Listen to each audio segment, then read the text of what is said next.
judge in mind, but here we stand on opposing sides. Let's go to war. Let's go to war. We arm ourselves with the wrongs we've done. Name them off one by one. Let's go to war. Let's go to war.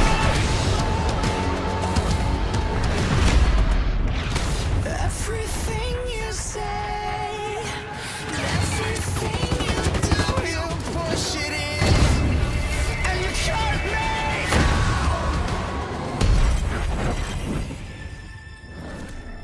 Hello, ladies and gentlemen, and welcome over to the Go4Paladins ESL January 2018 finals. I am the Absurd Gamer, and I am joined here with the one and only Unexceptional. Unexceptional. I'm ready to banter. You ready? I'm ready. This is a huge set, a huge match, and I'm excited to see how the contestants are all going to work for. But before we do that, let's actually break it down and go straight. If you have not watched the dev insight yesterday, we do have a video for you on what's to come in OB66 for Battlegrounds, so stay tuned and let's go watch it.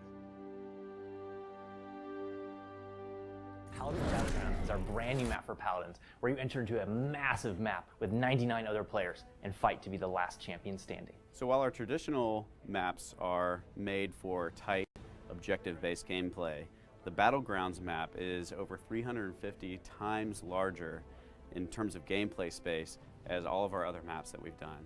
Battlegrounds really captures the magic of the Battle Royale mode while staying true to the defining characteristics that makes Paladins so unique.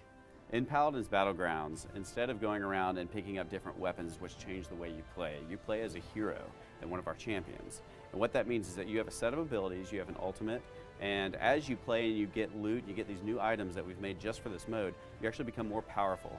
And your team composition and the team-based mode plays a big role in how your team mechanics works. So every Battlegrounds match, you're going to be given the opportunity to select from a random pool of champions that also every other team in your instance is going to be able to select from the same randomized pool. So you're all given the same tools, but the way you pick and use them is really going to create your unique experience. So in Paladins Battlegrounds, you won't be shafted by not finding a particular gun or weapon or armor. You have all of the tools at your disposal, and the epic and legendary loot you're collecting is just going to empower your character throughout the match. You can either gather all sorts of epic gear from chests, scavenge it off the bodies of your defeated enemies, or kind of zone in on one of these Zeppelin legendary chest drops and either choose to bait the people that are going to run for it and gun them down, or make the mad dash over and try and pick it up for yourself.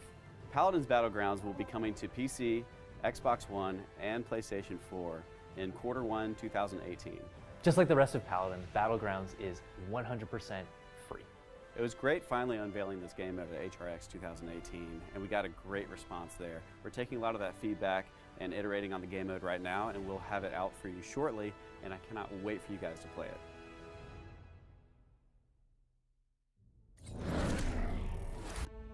Hello, ladies and gentlemen, and we are back straight into the bracket and into the semifinals. So just a quick summary and running over things. Every game and set is a best of 5, so this is going to be a very long set between each matches. Not only that, but Blazing Huzzahs, formerly known as Pampa Team, a top PGS team at the European region, and Team Viral. But we'll get into Team Viral in just a little when we come back to that. So first, let's jump off into Blazing Huzzahs versus AIM-5. What do you want to see from this game, Patrick? Or Unexceptional, sorry. Well, this one's exciting. The Blazing Huzzahs, we know that they are some of the great European powerhouse players right now. And AIM-5, these are all players who are individually extraordinarily talented. We see them, top 10 leaderboards, but we haven't seen them put together in a competitive setting yet, and I'm excited to see how their talent comes together at this level when you have to be that coordinated. All right, well, let's see how they coordinate through each game as we're moving straight into the map draft. Let's see which maps they take out and which ones they're going to keep in. For the first ban away, Frog Isle is going to be taken out into Frozen Guard. I have not seen too many map bans of Frozen Guard. Yeah, usually it seems, at least in this tournament, Frozen Guard, everyone just accepts that no one's going to pick it, so no one has to ban it. So I wonder if that's a target ban or just specifically whoever banned it just doesn't want to play Frozen Guard, which I get. It's a really hard map to actually push the payload on. It's long, and there are several very difficult choke points to get through. And I feel like the middle center is going to be a hard point to contest, especially with those champions such as Bomb King. But we're going to be moving into the first map, which is Bright Marsh, one of my favorite maps and one of the most enclosed maps that we have in Paladins. If you guys are excited, let's move straight over onto the champion drafts. Marsh fan, you get really interesting team comps on Bright Marsh. Aim 5 immediately going to ban out Makoa, and I think we all know why Makoa a powerhouse on this map. Same with Torvald, but leaving some strong picks open right now. Yeah, we do have Cassian to the board, and it seems like that's going to be the first pickup, but in return, Papa Team has any sort of counteract with Bomb King, Talus. They can take up anything at this set. It just depends on what they want to run through. Looks like they're going to pick up the Bomb King into Ash. Yeah, I mean, these are great strong picks. I'm surprised we haven't seen an Inara yet. Inara with the Impasse Wall is a very popular pick on Bright Marsh, but Aim 5 going to grab Fernando. He does a similar thing with his shield. His shield is almost just as big, and they're going to get their first healer, and it's going to be Genos. Ooh, Janos, have not seen too much first picks of him. I think a lot of teams opt to go for Maldamba at the moment, as he is a highly contested healer and one of the most scaled healers throughout the game. But it seems like Papa Team's going to go with that Maldamba into a Grok pick, so that's a lot of point control.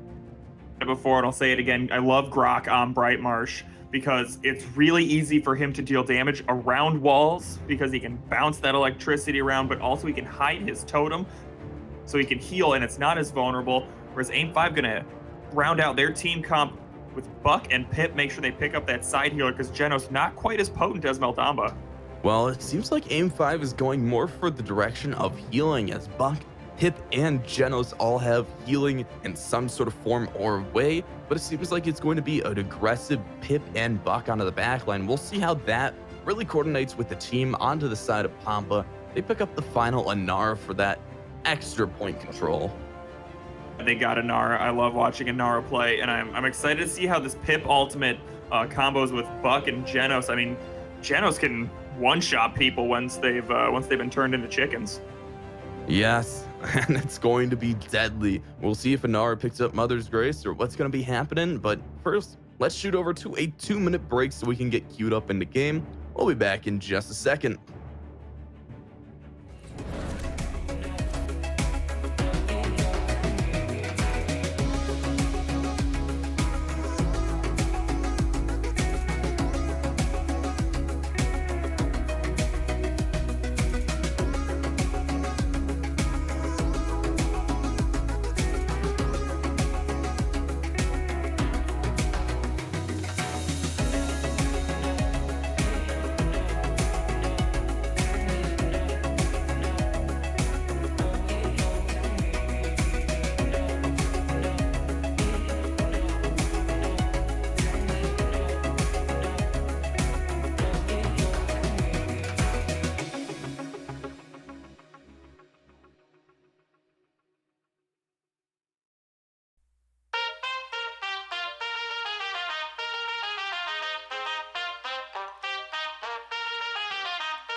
Down for the long run now. Red Corvette and my drop top down. Calling up my digits in my Motorola, and I'm speeding like I robbed someone. Falling and I'm a whip, yeah. Out in Fairfax, going hard in the pit, yeah. I still ball in the pitch, yeah. Something wrong with the picture. Something is wrong with the way, and I don't know why. Why you need to lie? Something is wrong with the way, and I don't know why. Why? How do you get by?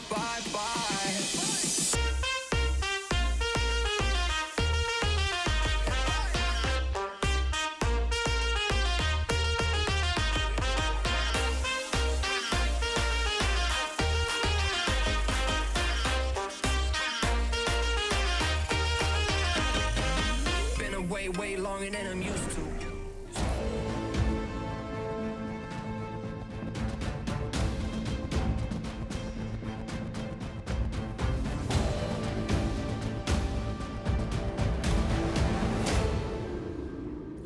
Well, welcome to Bright Marsh, one of my favorite maps and one of the most contested maps, I would say, at the current moment. So we have Aim 5 versus the Blazing Hussars as we go right into the legendary card. Patrick, can you run us down for Aim 5? Aim 5, we have Revelation. He's going to run Catalyst with the Explosive Flask, Just Breathe on Sly 6 Cassie, followed by Luminary, Zogi Genos, Bullet Speed, Scorch Fernando, rounding it out with Golin, Bulk Up Buck. And over for Aegis Fernando. Ooh, it's switched. All right, switched out over to the side of Baku. We see he is going to be taking Spirits Chosen on to the second side. We see Zexlos taking Slug Shot. Chemiker is going to be picking up Mother's Grace, so that CC reduction. Maelstrom for Dialer on the Grok, and Grafis on Royal Subjects Bomb King. Moving straight into the action, we see Slice6 already getting the first blood. That's going to be 1 kill picked up for the side of Aim 5, but Fernando's dropping very low, and based off that, he's actually going to fall. This team could go into the favor of Blazing Hussars. Blazing Hussars going to pick up 4 kills, only trading 1 for it, and that's what you want to see in this first team fight. Arguably the most important team fight on the map, because it lets whoever wins gets to establish that initial capture on the point. Not to mention you're going to build up your ultimate charge a little bit faster. I don't think it's interesting to see someone pick up Aegis on Fernando. That's not normally what you see at the high level play.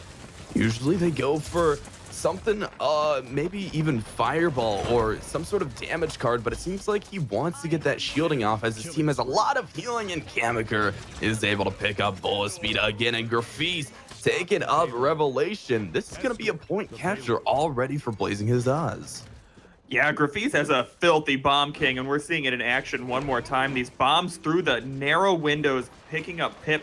But we also saw Fernando out by his lonesome, and that's not where you want to see, even when you have that big shield. Not with all of the cauterize and record that is going to be picked up for Grafis at the moment. It seems like it's going to be a little bit of an issue at the moment for Aim 5, but Blazing Hussars have pushed it through. They have a minute 50 to still push it, and it's already halfway point. This is the thing about Bright Marsh, is that it's a shorter push than most other maps in the game. Fernando already dropping low, Pip doing a good job keeping him alive though, but it's a shorter push than other maps. So with over a minute and a half left, we're 80% of the way there, and the Aim 5 really needs to mount a defense quickly. It's all based on those points and those corners, and it seems like Blazing Hussars have that lockdown at the moment. But now Aim 5 are taking on the defense and are going on to the aggressive side. She is going to pop out that impasse, and everything else is going to come through. Cosmic destruction, and Blazing Hussars are able to take up the first round already. Yeah, that was a great ultimate from Chemiker. It stunned everybody so that they couldn't come and contest the payload. Free push at the end for the Blazing Hussars. They're up 2-0 at 3.5 minutes.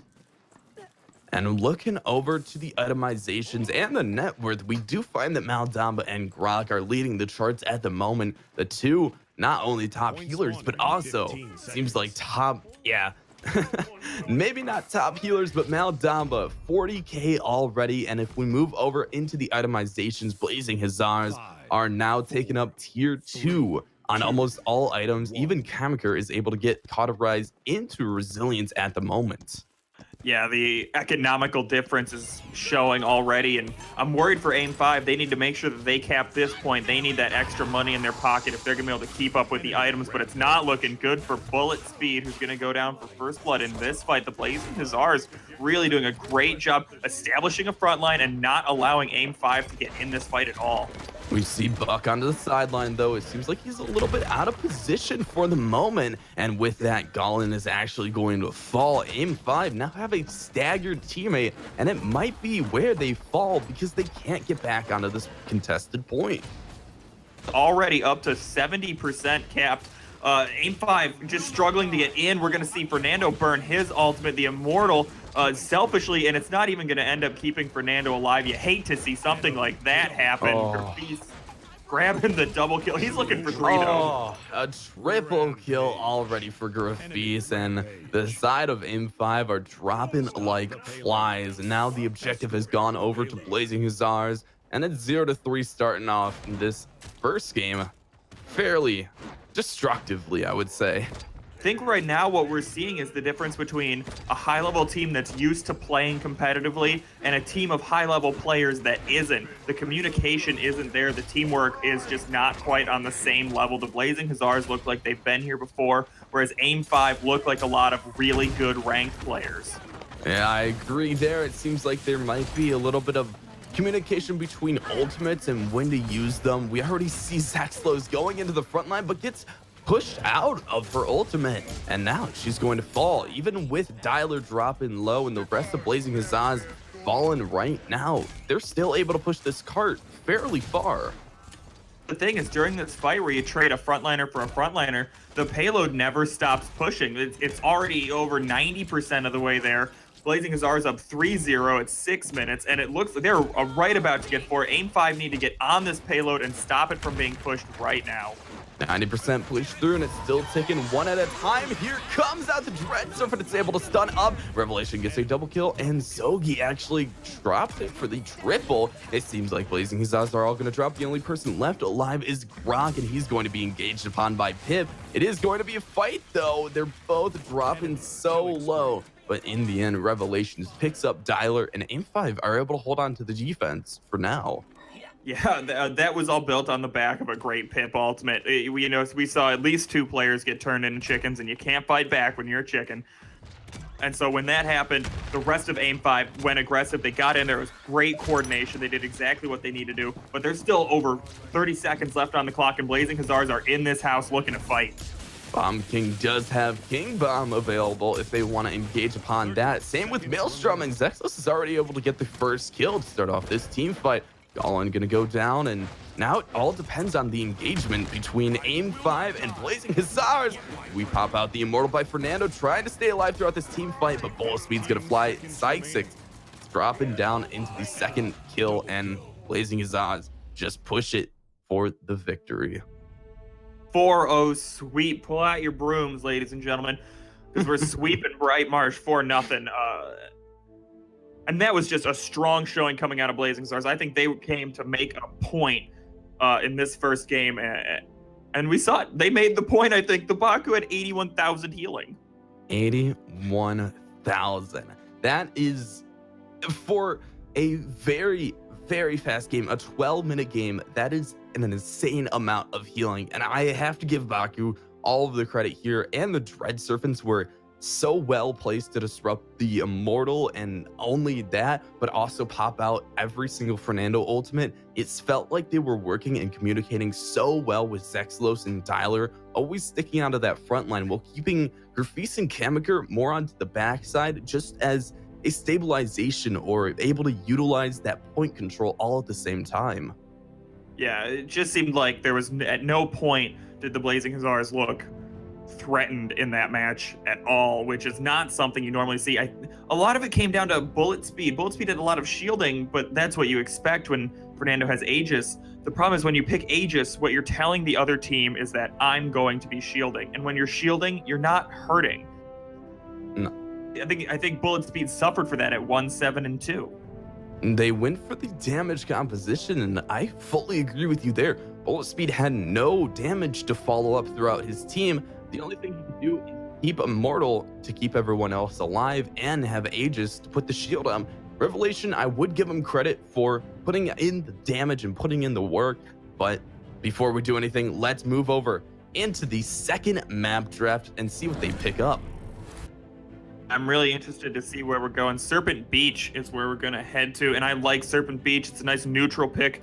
I like Serpent Beach because there's you can make a lot of different team comps that are viable on this map. It's really even feeling.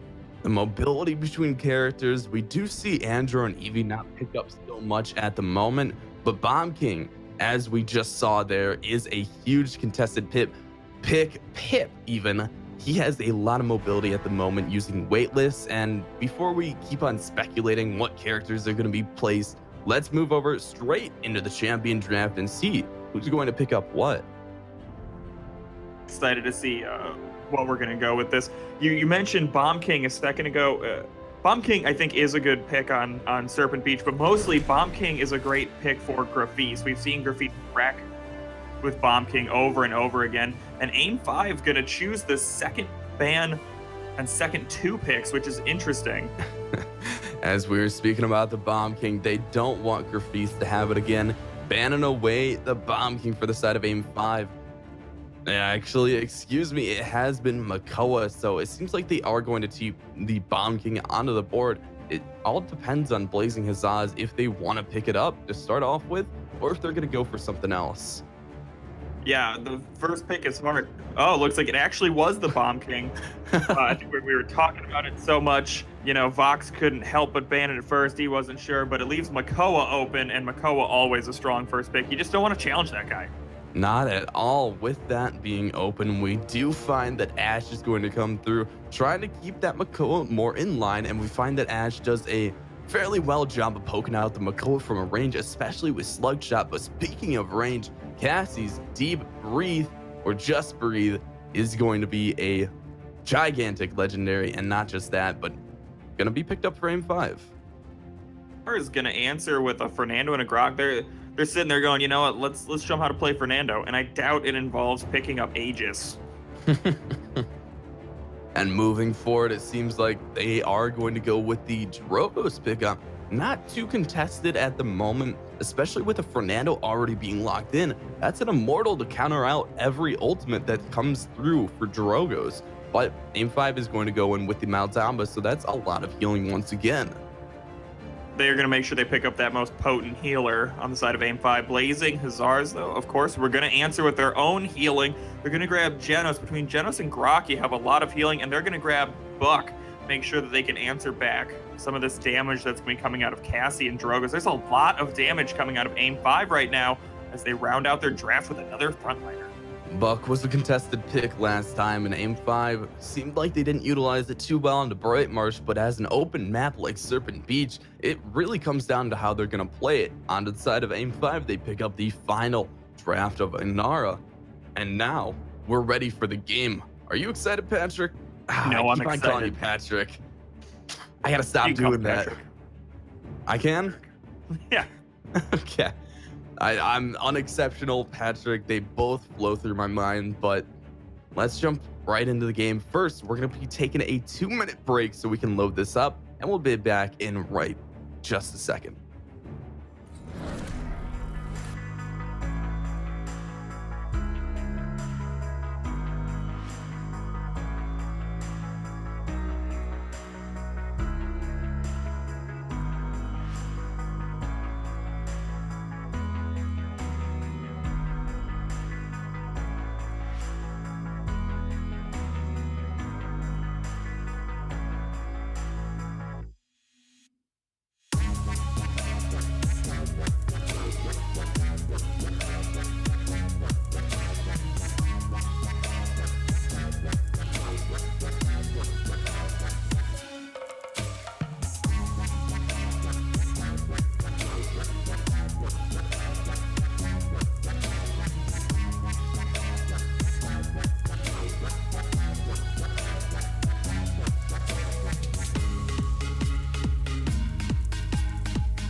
Hello, ladies and gentlemen, and welcome back into game number 2 as we see Blazing Huzzahs take up the first set, and we're going to be moving straight into legendaries as we're breaking down the Baku, starting off with the Celestials. Chudge, so far, Kamikaze seems like he hasn't picked up a legendary just yet. Tyler going with the Maelstrom Grok. For Zexlos, we find a Scorch Fireball for Nando. Bulk up Buck for Grafis, and Kamikaze seems like he went with Leviathan. Over to the side of Aim 5, though. Ace Inara on Go Lin, followed up by Slice6, Just Breathe, Cassie, no surprise there. Revelation gonna get Combustible Drogos, Zoji, Spirits Chosen, Maldamba, Bullet Speed, Slugshot, Ash. Let's get into the action. If we were talking about bullet speed and we were talking about how fast they run, it is a great name for an Ashe, and we see Blazing Huzzahs going in with the aggressive style, already getting a first hook through. Kamikaze able to pick up one, and Grafis rocking down for the second. Now, they're actually staggering out Ashe, and with that, she's going to be falling late. Oh, that team fight. Blazing Huzzahs pick up 5 for nothing, but it's not even all 5 at once. It's a staggered 5. This is right now Aim 5's worst nightmare. This is literally the worst way to start a match, because right now the Blazing Huzzahs already at 80% captured, and there's no pressure coming out of Aim 5 right now. They're doing their best, but it's just not there. They're just trying to run it down and touch the objective, but they're able to contest at the last second. Kamikaze does pick up bullet speed once again, so that's one person dropping down for Aim 5, but it seems like that's going to be 2 Gallin dropping once again, and onto the side of Aim 5. Seems like they're all going to be running very low. Blazing Huzzahs able to take up the first objective capture. Yeah, only 2 minutes in, and look at these frontliners coming out of Blazing Huzzahs. They are so far forward. Kamikaze making sure that they use this Makoa to the best of their advantage, using him as this sturdy frontline wall, making sure no one can get past him. Aim 5, though, doing a good job setting up shop in these upstairs areas that are so easily defendable. Yeah, I feel like with the Drogos and the Combustible, all of it could just connect at the same time. But speaking of that, Baku dropping down Revelation with the through time and space. Blazing Huzzahs aren't actually contesting through the payload and pushing it at the moment, so it seems like Aim 5 are going to be able to defend at the second. Look, coming out of Kamikaze. Kamikaze lights out with these hooks so far, so accurate, and that is not what you want when you're Aim 5, but you're right. Blazing Huzzahs won that last team fight, but they weren't on the payload, so they actually made very little payload progress. They're back on it now, but it looked like they were more interested in fighting, and if I'm being honest, I see why. Right now, they're making it look like target practice. Tyler does drop down, but bulk up Buck onto the back line, running that Buck wild. He's not going to pick up anyone just yet, but Kamikaze dropping out bullet speed as she sticks in her ultimate. It's not going to last for too long, though. Slice6 able to pick up 2, and it seems like Aim 5 is going to defend this for now. 1 minute left, and Aim 5 is actually starting to put up a strong defense right now. That's what you want out of your Inara. Inara tanks so much damage, and you love it when she can put up the walls and just survive for a long time. But Blazing Huzzahs are still pushing despite Aim 5's sturdy defense. But there's the Dragon Punch. Revelation gonna pick off Kamikaze.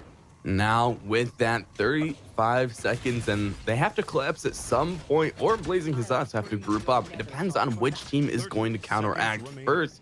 But as we're seeing, it seems like Blazing Huzzahs have that time, have that utilization of grouping up.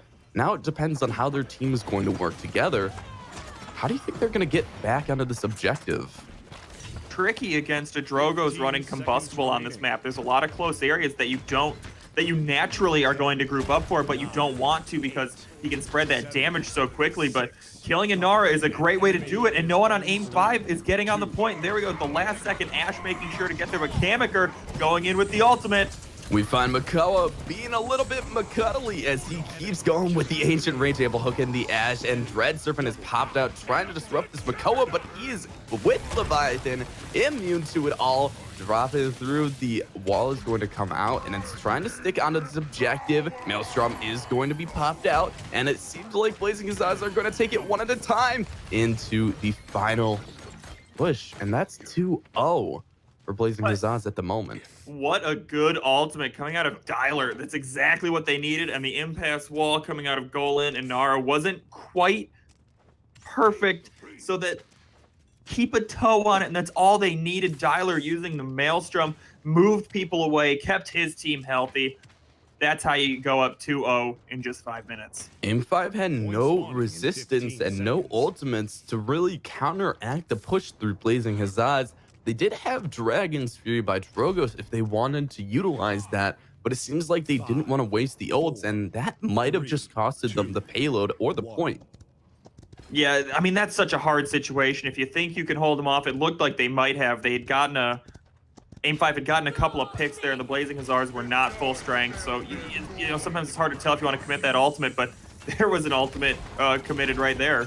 Through time and space, not going to connect just yet, and it seems like Revelation is falling very low onto the backline. Graffi's able to pick up one, and Baku going down with a second.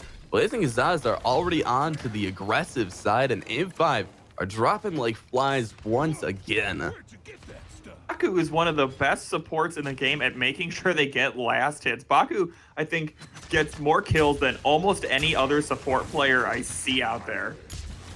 Yeah, it seems like his dread serpents and his reload mechanics and just everything that has to do with his Maldamba is so spot on and so perfect. But Dragon's Fury is going to pop through. It's going to find one, and Chemiker is the next one to drop. It seems like there was no Immortal to counteract this ability, and Golan is running through, able to get a second, but still under the backline. We find that Graffi's is uncontested at the moment.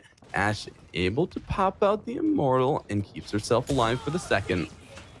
Huzzahs still up 84% to a climbing 58% right now. Aim5 does have the comeback mechanic, which means that they're going to capture the point 4% at a time instead of 3%, and they need that in their favor if they stand a chance here. But Dialer going in with the ultimate, going to cause mayhem, and we've got a bloodbath on the point. Seismic Crash was pulled out, but with that Graffi's, Chemiker, everyone just getting hooked through. And it seems like Blazing Huzzahs are going to be able to take up this objective. Aim5 has to regroup, and now they really need to push together as a team.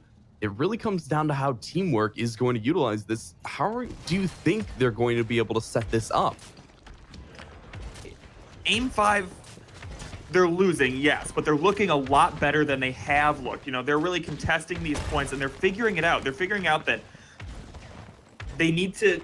I mean, this is going to sound really obvious, but they need to get kills. They need to finish off these players. And Drogos is doing a great job making sure that Chemiker is the target and that Chemiker gets hit during all of these dragon punches. Same with Bullet Speed. They have been laying down a lot of damage from afar, but that doesn't help when it comes to contesting the payload, and it seems like they've lacklustered in that situation throughout the last 2 games. Slicex, though, onto the backline, able to pick up Graffi's. This might be the start of a team fight for Aim5. If we're looking over to the damage dealt charts, we find Drogos and Cassie both leading in, so Aim5 seem like they're at an advantage already. I think those numbers are actually difference between a team that has been here before and works well as a unit and a team that's made up primarily of incredibly talented ranked players.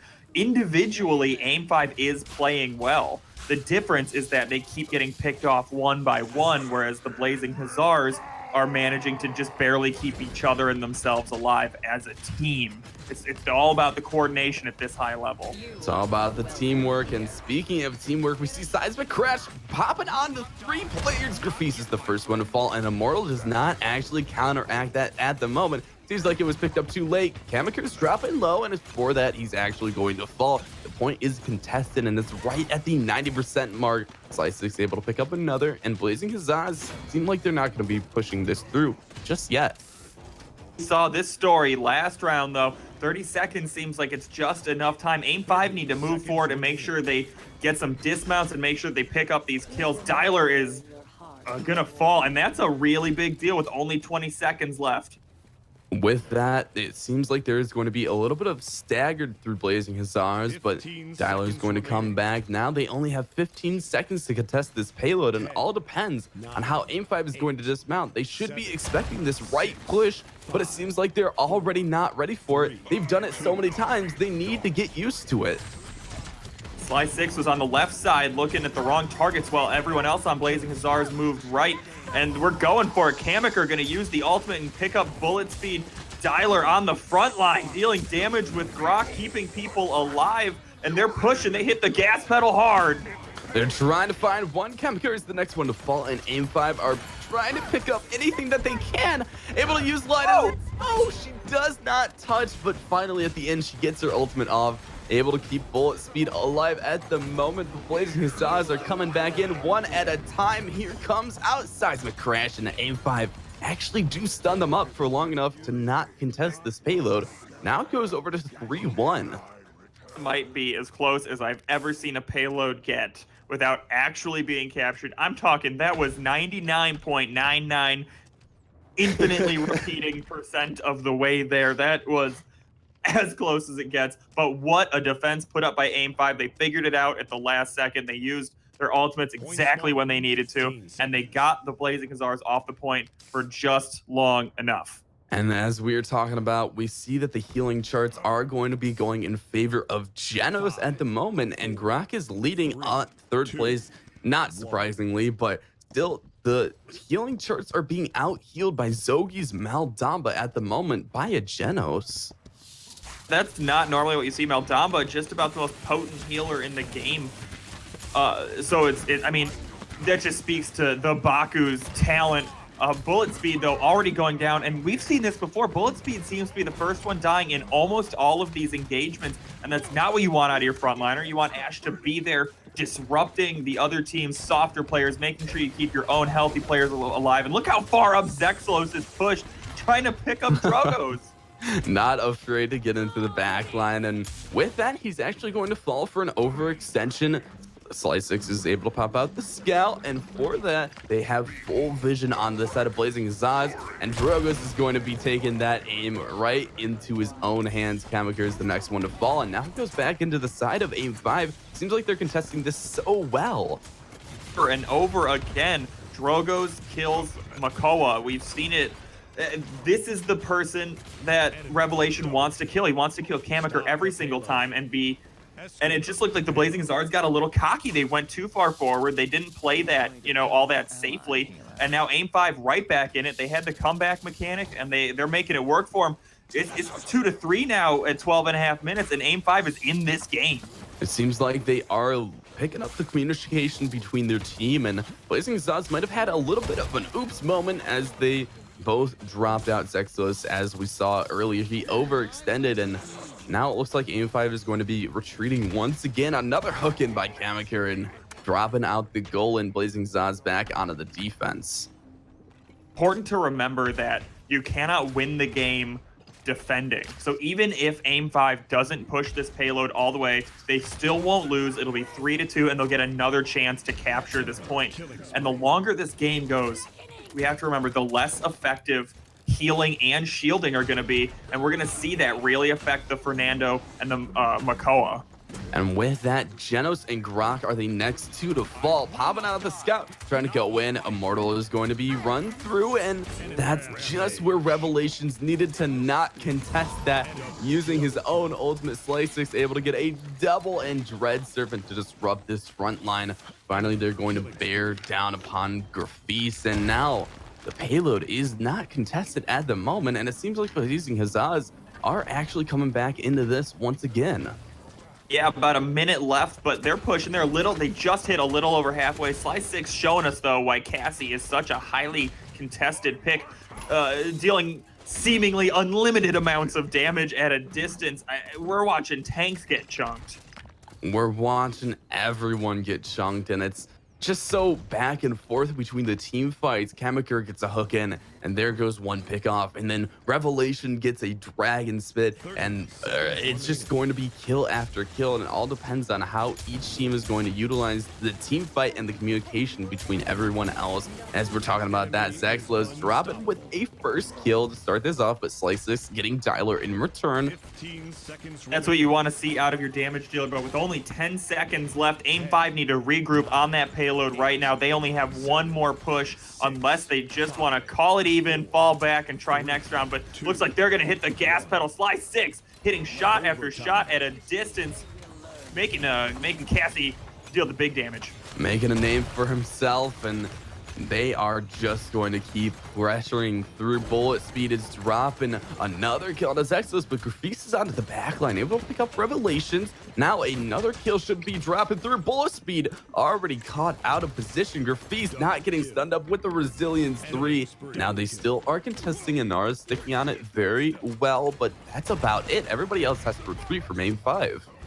Nara trying to fight the world on this point, and it's just not going to work. Nara takes a lot of damage, but she can't take all the damage, and Grafis is just not the person that you want to leave alone in the backline. We've seen them do it before. We'll see them do it again. Grafis. He does, and Grafis, let alone with Resilience and Cauterize, is a gigantic, just tanky damage flank all at the same time. One of the most utilized flanks in my opinion, especially onto the map like Surf and Beach. And as we're looking out over itemizations, is there anything that you find really in favor of one team or another? If I'm going to call this in favor, but I'm really interested in the deft hands on Maldamba. I love this quicker reload speed. Make sure you can throw out those stun snakes a little bit faster over and over again, and bring the crowd control just in your passive reload. Speaking of crowd control, Scout is going to be popped out, not able to get crowd controlled at the moment. So with that, Bullet Speed is already onto the aggressive stance and pushed out the first time. Once again, Baku able to get a second and then into a third for Grafis. And now it goes back into the favor of Blazing Hussars. They need to not overextend like they did last time. Bullet speed one more time, the first casualty in these point cap fights, and that's just not the look you want on your Ashe. Aim 5 do have a comeback though. They have 4 ultimates compared to only 2 coming out of Hussars. The Hussars have the Aegis and the Ancient Rage though. That's not to be underestimated. One of them being used already. Seismic crash, and with that, Drogos is going to find out his own pickoff and not able to utilize his Dragon's Fury. Now to the sideline, Blazing Hussars seem like they're all caught out in one area, grouped up where they don't want to be. Slice is able to get one. Grafis in return takes up Bullet Speed, who seems over positioned once again, but aim 5 are sitting onto this objective, and they're going to be able to get it all the way to 93%. And that's that comeback mechanic again. You capture the point so fast. That extra 1% really adds up. But look at this team fight right now. Sly6 getting pressured out in the backline by Zexalos. Zexalos doesn't want any of that nonsense going on. And the tanks are on the point for the Blazing Hussars. It seems like Zogi's caught out of position, able to get one though. Chemicur's the next one to fall. Dialer and Zexalos both get a second. And Seismic Crash disconnected, doesn't find anybody though. And Maelstrom just keeps everyone else alive. Touching at the last second is Sly6, but it seems like Blazing Hussars are going to take up the victory in game number 2. Much better showing coming out of aim 5 that game, though. We can see they've got some heart and they're here to play. They're down 2-0, but I don't think they're out of this series yet, not by a long shot. No, it depends on how they want to contest this, play out the next objective, and if they want to go for the aggressive stance once again, rocking over onto the scoreboard. Looking at Grafis and Zyler, 146k for a Grok. Dialer does on Grok. Dialer does silly damage when they play Grok, and we're seeing it. 146,000, not to mention 30,000 healing, which is a lot coming out of Grok. It's only a little area that they heal in. And that amount of healing, but we're not to mention the 196 objective time. Dialer was always in the middle of it. 26 assists, I think, tells that story. Fighting, sticking on it, keeping to the objective. The healing, as you mentioned, is going to be hugely utilized and well played, because self-healing does not count in this set. Now, over to the side of aim 5, Revelations able to pick up 172k, and Sly6 with 173k, both of them dropping so well with the numbers. But as you talked about, the team fight potential there and the communication between their team just did not organize and correctly fit itself at this game. Well, we're seeing, I think the story is told in just the damage numbers on each team. Aim 5 has more damage almost universally across the board when you compare position to position. And that's that ranked style mentality, is that they're fighting. It looks more like they're looking out for themselves, and the coordination isn't quite there. You see 173, 172,000, even 100,000 damage coming out of Golin. That's going to translate into victories, but it's all about teamwork. It's all about being able to survive and not let the other team confirm the kill. Especially with everything else that's going to be happening, as you mentioned, kills. That's all what it's about for AM5, but they need to utilize that team fight, utilize it together, and we're going to be moving over into map draft number 3. No, looks like we're going to be going to Jaguar Falls. Jaguar Falls, another good neutral map. Another place where kind of every character is good. There's no specific champion that just has a bad time on Jag Falls. Because it's open, it's closed, you can go vertical, there are long sight lines, but there are also claustrophobic areas. And this is where I think you get some pretty interesting team comps. So one thing we actually haven't seen picked off at the moment, or yet this set, is a Talus, and he has been actually a highly contested pick in the previous matches since the new OB64 patch, and it seems like he's working so well versus team comps that have shields and heals at the same time. Yeah, Talus also thrives on Jaguar Falls. There's a lot of sneaky places to put the Rune of Travel that it's a little bit harder to find him. But let's stop speculating and let's start figuring out for sure. Let's go right into the champion draft. Moving forward, Blazing Hussars, as we know, already having 2-0 over AM5. This is best of 5 sets, so AM5 could actually turn this around in their favor if they want to get all 3 games. Now, back into the bans once again, Torvald being banned out, and over for the side of AM5, they want to take up that Makoa. AM5 again, interestingly picking the second ban, second 2 picks, which means that the Blazing Hussars are going to get Bomb King again, and that's a dangerous pick to let them have. I'm surprised that they let Grafis back onto the Bomb King, but one player that does counter out Bomb King fairly well, as I'm just speculating, is a Talus. It depends on what they want to go for, but back to the side of AM5, they go with the Ashe and Cassie pickup to start off. Yeah, Ashe and Cassie, we've seen Cassie work. Ashe struggling a little bit if it's bullet speed, piloting her again. Blazing Hussars, though, going to answer with their Fernando Grok. We saw how well Zexalos and Dyler played those 2 champions last game, and I'm excited to see them play them again. I'm very excited to see Dyler's Grok as one of my most favored Groks in the game, which is surprising because I didn't even think I would have a favored Grok player. Back to the side of AM5, we find a pickup to Inara and Maldama, getting that healing and point control to come through. Kind of looks like a salty run back draft. I mean, except for we're going to swap the Makoa for the Bomb King, but Blazing Hussars are really getting everything that they want out of a draft. Look how much damage can come out of this Blazing Hussars team right now. If I'm AM5, I'm scared. I really am, because with a 2 tank utilization from Blazing last game, they worked so well together, but they were a little lackluster in damage, as we saw through the charts.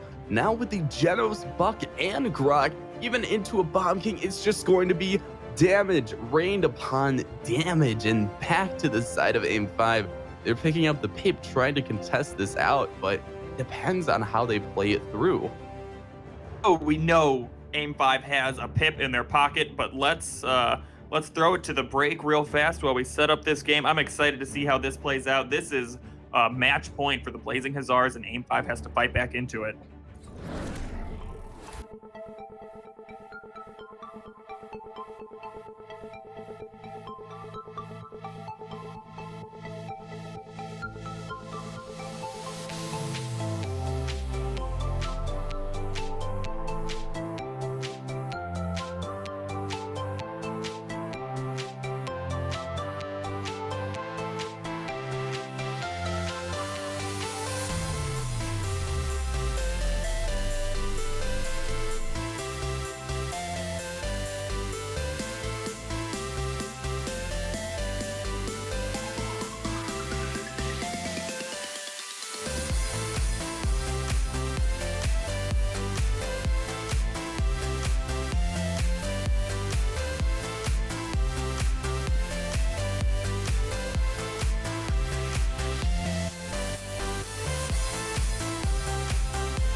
Hello, ladies and gentlemen, and welcome back into game number 3, Blazing Zaz versus AIM-5. I am the Absurd Gamer, and I am joined here with Mr. Unexceptional. That's me. So enthusiastic, so that on one level. I love it. Over to the legendary side, we do find that Grafis is taking up the royal subject at the moment. Not a too highly contested pick, and over to the side of Kamaker and Aegis Fernando back to the side of AIM-5. Anything else that's unusual? Looks all pretty standard to me as we're getting into the action. AIM-5 are down 2-0. So this is it for them. If they don't win this map, as on Voxer say, Jaguar falls, they don't win at all, and they've already dropped 3 players right now. Blazing Hazards coming out blazing.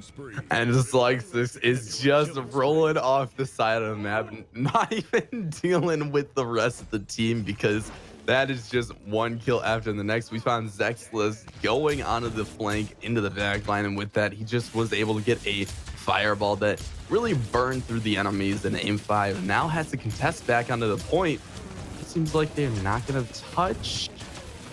You're right. Looks like bullet speed going to get grabbed up into the air one more time. These void grips coming out of Genos have been on point and so disruptive. Going back to Sly 6 tumbling off the world. That's one of those plays that is objectively silly looking, but the idea is that you get to regroup a little faster, and then you actually have time to put together another push and try to, get the point. But it was already too little too late, because Dialer up in the back line, making sure everybody's dismounted, as we're seeing right now again. And look, the bounces off of Inara's playable. That's just some filthy grok play. It really is, and with that, Sly 6 and everybody else is dropping so low in AIM-5. Grafis able to pick up a second kill, and now Blazing Hazaz more look like they're bearing down on Hazaz. I don't know what joke that was, but it came out of my mouth, and AIM-5 are trying to defend this point with all hope. Already pushed all the way back into their point. Blazing Hazards are playing so aggressively. We see the Pip ultimate come out, but instead Pip is going to die. Kamaker grabbing that kill. Blazing Hazards are on fire right now, pushing with 99% there and still over a minute to continue. Dread serving to disrupt this bag line. Zexless is dropping so low, and Blazing Hazards, they're all 1 health, but they're not going to fall. Not a single target is picked up, and this is what Blazing Hazards utilize so well, is the healing, when to back up, when to engage, the situation and the control by them. I have to give it over to their team. They're working so well. If you're down to 2 health, that's 1 more health than you need, am I right? All you need to do is stay alive, so it doesn't matter what your health pool is as long as it's not 0. Spawning in 15. I agree with you there, and as long as people are staying alive, then Blazing Hazards are onto the aggressive push, picking up into the itemizations. Kamaker going for the Resilience 1, and Zexless out of the Resilience 1 as well to try to counter out that Pipple and Dread Serpent that could come out through Zogi. Yeah, just making sure you're a little bit less crowd controlled. That's one of those things where you look at the number and you go, oh, that doesn't seem that good. And then you play it and you go, oh, wait, that's huge. Because any amount of crowd control less is going to be impactful. AIM-5 already getting a body drop. Blazing Hazards going in with the King Bomb. King Bomb onto the sideline. It seems like he is going to stun up the Ashe before she's able to get off the ultimate and back onto the front line. Baku picks up a second. Gallin dropping down, and now AIM-5 are just onto a staggered team. How are they even going to get back onto this payload? It seems like it's going to take forever. They can get back onto this neutral objective unless they just run right past, but Grafis says that is not an option. Right now, the Blazing Hazards are so aggressively pushed forward, that might be their undoing right now. AIM-5 is just going to blow past them, get onto the point, and start setting up a defense. Now that they do have everything set up, it seems like they are going to go onto the aggressive side, but this is where we saw them get caught out so many times in position, and with that, Tyler's actually able to pick up one. Revelation is the next one to fall. Immortals popped out by Fernando, and Tyler gets a second. Now is going to the side of Blazing Hazaz. They have 0 deaths at the moment, and AIM-5 are dropping like flies if we're actually looking through the deaths. the charts are so low. Yeah, the KDA is stacked in favor of Blazing Hussars. Aim 5 ended, 4 of those streaks, but it doesn't really matter when they're going to capture the point anyway. Dialer, frustrating player in this whole tournament to kill right now. Right when you think you got Dialer dead to rights, Ghost Walk or a heal, or then they just kill you instead. Dialer looking brutal on Grok right now. His aim is so well. The tracking must be the best tracking I've seen from a Grok, and I'm just gonna compliment him over and over because I love his play style. It is going to be a Pip Evil Mojo though, popping out Kamaker. In return, Dialer still finds out Revelation, and this is the kill through kill that they're going to succeed in. Through space and time does not connect on anyone just yet. Aim5 are going in with the Dread Serpent Bolt Speed, able to pick up one. It seems like Aim5 is going to be able to contest this at the moment as Baku goes flying off the edge. Again, though, Dialer managing somehow to keep the kills even. Right now, Aim5 have a good defense going, but it's not like they didn't pay for it in that engagement as well. Revelation trying to move forward a little bit on Pip. But moving forward on Pip is dangerous work when there's a Buck waiting in the wings. Though, with the aim from Slice6, it seems like that's going to be a pickoff from Buck. The follow-through from Blazing Hussars has to be stellar at this moment because they have 55 seconds to return through, but it all depends on how their communication and group up effort is going to work. But with that, it doesn't even matter. Dialer is just poking down with Cutter Rice 2 onto this pulse after shock pulse after shock pulse. Oh, Bullet Speed not able to land the ultimate, try to keep themselves alive. Inara gonna fall down too. The Blazing Hussars are stomping on the gas pedal. They're hitting it to the floor because here comes the King Bomb King. Oof. And that's the victory for the Blazing Hussars. Pull out your brooms, ladies and gentlemen, because we've got a 3-0 sweep as the Blazing Hussars take this set. Game 2 was looking so well for Aim5. It seemed like in the open map, they had all of the advantages to run through. With the damage, we still know that they have the damage, they have the potential, and they have the kills. But that is not all that matters when we're coming to team fights, when we're coming to a tournament where it's all based around teamwork. We find Baku, we find Grafis, Zexlos all knowing when to engage and utilizing the Maelstrom portal from Dialer. It doesn't matter what the damage charts say, it matters how their team works together. We're seeing it in the KDAs right now. Dialer 9-2-15 on the other side. Goblin 0-7-3. I mean, that's about as one side as you can get. Nobody on Aim 5 finishing with a positive KD. They're all more deaths than kills.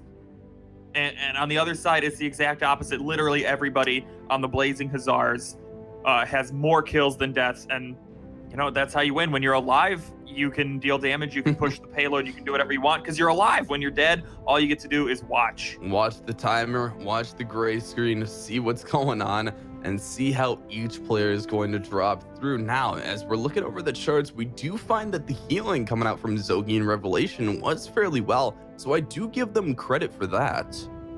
Well, Zogi with the team not leading, but the least deaths on the team at 4 was actually alive for the longest of anybody and really did a good job making sure they kept players alive. We saw one actually really good Dread Serpent coming out. Zogi tried to put the team on their back and win this game, but it's just not enough when you're a support.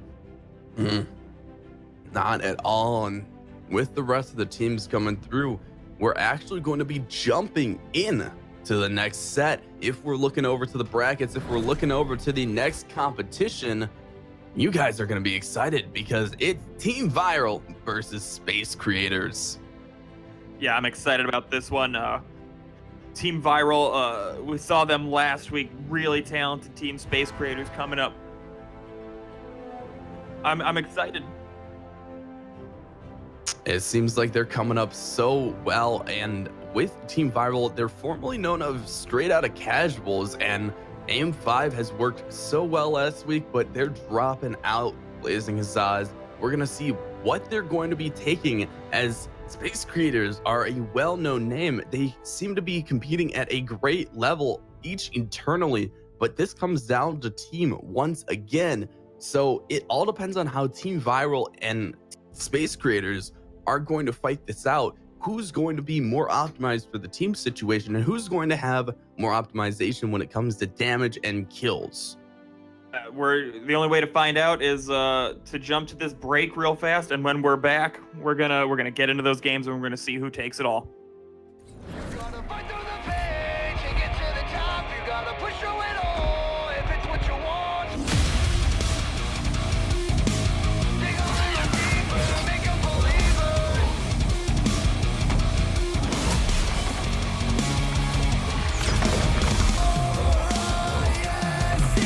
Let's light a match and ignite the streets. Let's light a match and ignite the streets.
Hello, ladies and gentlemen, and welcome back into the second set of Team Viral versus Space Creators. Before we jump into that, we did watch through the games of Blazing Hussars versus AIM-5, and it was a 3-0 sweep in favor of Blazing Hussars, and now they're moving on to the finals. But it really comes down to who's going to be winning off this match.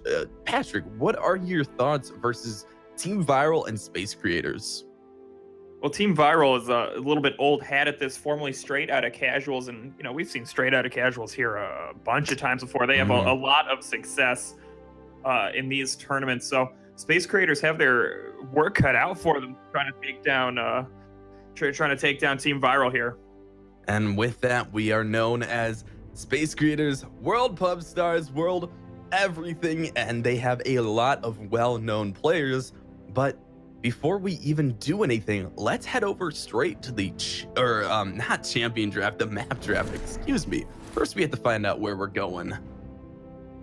On Bright Marsh Band 2, Frog Isle's what it says.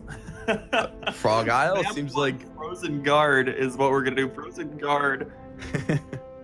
Not usually the map you see first picked. It's an interesting first pick because there's a lot of little hallways, but there's a lot of open area, and most importantly, it is one of the longest pushes in the game with difficult choke points. So usually you see teams more based on objective capture than offense or defense, in my opinion. Yeah, there was a little bit of a workaround of Frozen Guard in an earlier patch, I think OB62, as they updated the map through, and they added some extra spacing between some areas and some extra enclosed tight corridors that really push the map into the direction of this is a closed off good set map for someone like Bomb King.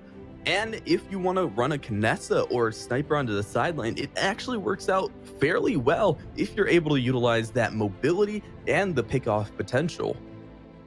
You're absolutely right, but let's stop speculating and let's start knowing. Let's get into this champion draft. Let's head over. And Space is going to be the first one starting off with the Cassie band. Don't want that long-range snipe advantage. Over to the side of Team Viral, though, they want to take off the Makoa. No more hooks to come through.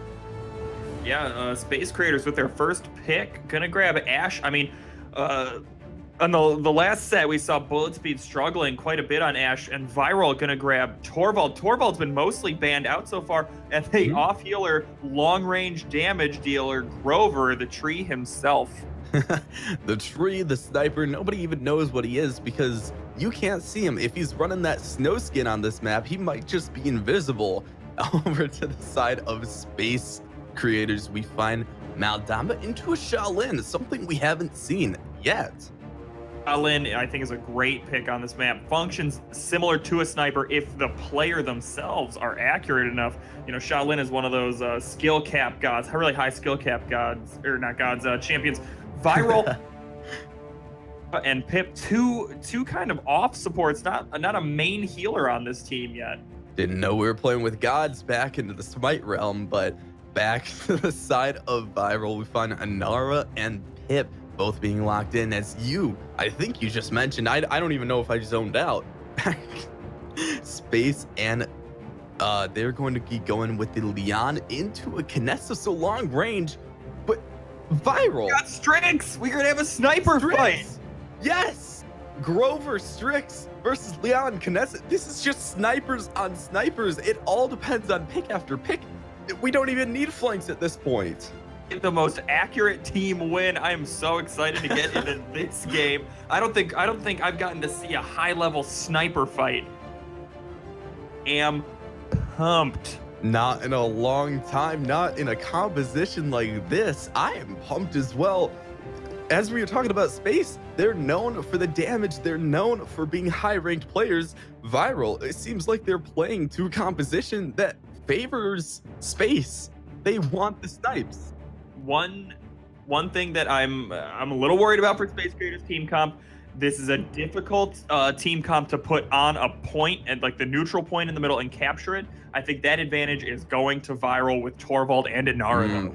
I definitely agree there, but before we do anything, we are actually heading over straight to a 3-minute break we will be back in just a second as we launch into the game. 1 second, people of the realm, champions of the realm, and we'll be back.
Hello, ladies and gentlemen, and welcome back into game number 1 of Space Creators versus Team Viral. As we are going to be running down the legendaries in just a second. This is a full damage composition for almost both teams. Unexceptional. How do you think this is going to go over? I mean, that's hard to. A lot of it is going to come down to just whatever team is more accurate. I think that obviously when you have a sniper on each team, that kind of goes without saying. But on a map like Frozen Guard, that the point capture is it's claustrophobic, but there are outside of that, it's nothing but firing ranges to deal long distance hit scan type damage. And Team Viral has a better comp for being on the point and existing there. Damage after. Yeah, Space Creators is just long range damage. Damage on top of damage. As we do look at the names over, we do find Ash. We have no communication on how to pronounce that name, so we are just going to refer to Ash as the champion. Looking over to the legendaries, we do find a slug shot to start off with Ash MGK1, starting with the Dread Serpent from Maldamba Bloody, going with the Recurve Shaolin Space Creators still not looking through. Eagle Eye for Mary Jane and Strongville, picking up the death and taxes onto Leon. Yeah, on the other side, Sleepy with Catalyst, followed up by Devin GR, Mother's Grace, Inara. Then we have Megiddo, Thanks Grandpa, legendary. We've seen that one a lot lately. Ferocity is what you expect on Erases. Grover and Frogblend are going to pick up unauthorized use for Strix. Flare, flares, and vision. That's all what it's about. And Erase and Frogblender both hit the same target. Mary Jane drops in 2 seconds. One shot and Team Viral is back onto the side. Now they have the point contested in their favor. Grover and Strix, you just need 2 shots total to take out most of these players. Viral already with 50% on the capture point, and Space Creators are struggling to create some space. Oh no. Okay, that one caught me off guard. I didn't even think about that. Team Viral is still onto this objective capture, and it seems like Space Creators aren't even going to be able to contest with that. It is first point going into the favor, and now they're just literally sitting back and sniping through. Frogblender has free poke down from a range. Right now, Team Viral, this is what they want. They want everybody in this hallway so that Frogblender can get these free snipes off. But, you know, on the same hand, that's what Space Creators want. They want everyone on Team Viral to have to go through this hallway so they can sit back and deal the damage. But it looks like they're not really positioned to do that right now. There is a pause coming out from Strongful, and it seems like one of the teams has a member disconnected. We are going to be jumping back into set in just a second, but first let's run down the composition of the side for Sleepy, Megiddo, and Frogblender. They're all working so well together, utilizing that pick-off potential, getting the damage to just follow through. And really, it comes down to how is Bloody and Mary Jane going to respond? With damage, because that's about all they can do. They need to make sure they start hitting these shots, and they need to apply more pressure. The risky part about picking snipers and paladins is that about getting kills, it's a game about capturing objectives and moving objectives. Hitting the shots. And you're not dealing the damage, you're doing literally nothing. I agree there. And it seems like Mary Jane and Strongful are both having a little bit of an issue really peeking out, because Frogblender, utilizing with the Thanks Grandpa, always has the shield on top of himself, and Eagle Eye seems like it's not really working because the shield is just going to deny every headshot that comes through. Tricky spot to be in. Yeah, the key for Mary Jane is target selection. It's you have to hit the people who don't have the Thanks Grandpa shield, you know? Or if you're targeting someone with the shield, you better switch that target fast and make the headshot count, because if you're not dealing damage, you're not doing anything. I actually want to go look at the loadout for Leon real quickly, if we can jump into that, because she has Death and Taxes, which is not a card I've seen too much. Gaining the movement speed, Swift Jade, all of this, it seems to be working off presence and eliminations, but her composition and her setup seems to be a little bit off guard from what an usual setup would be for a Leon like this. Anytime you have your build revolve around getting kills, it's going to be risky, because if you don't get kills, then you're not getting your cooldowns, you're not getting your resets, which is making it harder to get more kills. You know, it's a snowball type build, and if they get going on it, it's going to be devastating. But until then, you're going to feel like you're really missing something here. Is Mary Jane trying to 1v1 Inara? And we did talk about this. Bloody getting a kill in return out of Megiddo, so there's no more shielding for the side of Team Viral.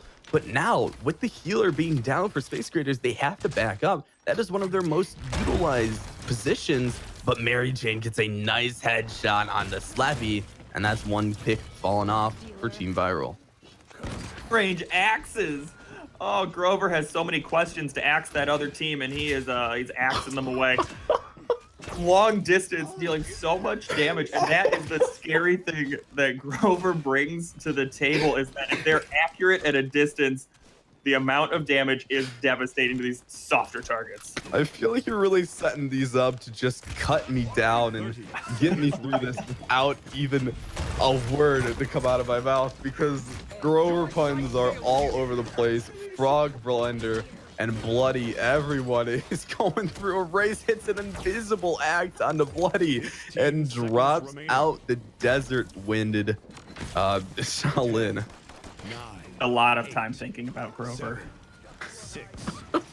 Grover right now, even though Grover just died, has been incredibly impactful in this game, and it's beyond just the constant healing that Grover brings just for being around him, but the damage is never what people are ready for. You're never ready for Grover to snipe you for, 1,000 damage. Space Creators, though, do a good job actually putting up that defense. We're tied 1-1 right now. Team Viral looking to get back on the offensive. So what Space Creators do have over onto the side of Team Viral, what they have over them is that they can take that high advantage and that high position on defense and really utilize it well with the snipers and with the composition that comes through. They just need to dodge out the axes from Erase, but that is very difficult, especially when Grover's just throwing one after the next, not even having to reload, because who needs to reload axes? Yeah, he just has an infinite bag of axes in his tree pocket, is how I like to imagine it. Team Viral going back to the point. They've got functionally 5 ultimates, 2% away for Torvald, so they're in a great position to aggressively take this. On the other side, Space Creators only have 4 ultimates, as Shaolin is still a long ways away from stacking theirs. Haze is not available, and Space Creators are dropping very low. The rest of the team is going to fall, and we find out Ash is going to be utilizing her ultimate, staying on this objective, and Strongful is able to pick this off to start off the team fight. Team Viral is down a composition, and that's 1 tank out. They do have ultimates, though. However, they want to turn this around. Megiddo gets a double kill off the sideline, and this might be where Team Viral comes back. Creators, Leanne had such a good flank right there. It scared Grover into using their ultimate, but then turns around, gets the double kill off the Hyper Beam. He was right, it was working. This is not a map you normally see people get pushed off of. Not at all, especially when the utilized ultimates are coming out like this. Dread surfing onto the objective, trying to disrupt, but with the Draven fallen before the seismic crash comes through. He has popped out, but gets chickened right in the middle of it. You can see a chicken, but you cannot see a Shaolin unless he's on a chicken roll, a chicken streak. I don't even know what to put it, but now Strongfold is taking up the objective, and Space Creators are dropping like flies as Frog Blender and Race are both getting pick after pick. Sleepy looking really good right now on Pip. Pip does a surprising amount of damage. I think sometimes people forget that his gun does AoE damage. He can throw the explosive flask to do more damage, and it's also an AoE heal. We're not going to see a Maldamba amount of healing coming out of this team, as you can see on the healing chart. But Pip with 30,000 healing already is... I mean, these are Genos numbers we're seeing right now. Yeah, and he's running Catalyst, so he's making sure that his team is alive with Catalyst. Oh, actually, excuse me, he's running Mega Potion. Last time I checked, he was Catalyst, but now he's going for that healing card, going with the team alive, and it has worked so well for the team at the moment. I mean, I think you have to run Mega Potion in this situation because you don't have one of the more traditional healers like a Genos or a Maldamba. So right now, Pip is kind of their main healer and an off damage dealer because kind of no matter how you build Grover, Grover's never going to bring that single target burst healing. It's just not in his kit. It's not what he does. But what Grover does is constantly healing. So if the other team doesn't have constant pressure, always dealing damage, Grover makes sure you don't die. And this is where Death and Taxes might have come through so well onto the side of Leon, and she can utilize it well if she can get each hit off, but it all depends on how you're gonna peek, how you're gonna poke down. Bloody able to get one onto the sideline, but Megiddo finds in return, and now Leon's caught out of position. With that, Team Viral is pushing this through very far.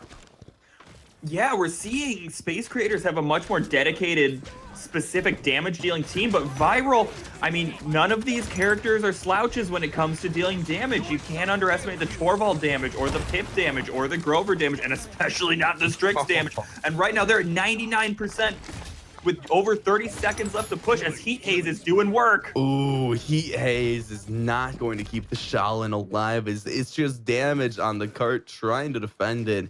But damage does not stay alive too long. This takes stay alive a lot longer with that Team Viral. Take up the 3rd point. And now, looking over to the itemizations, Team Viral is just so far in the lead with economy.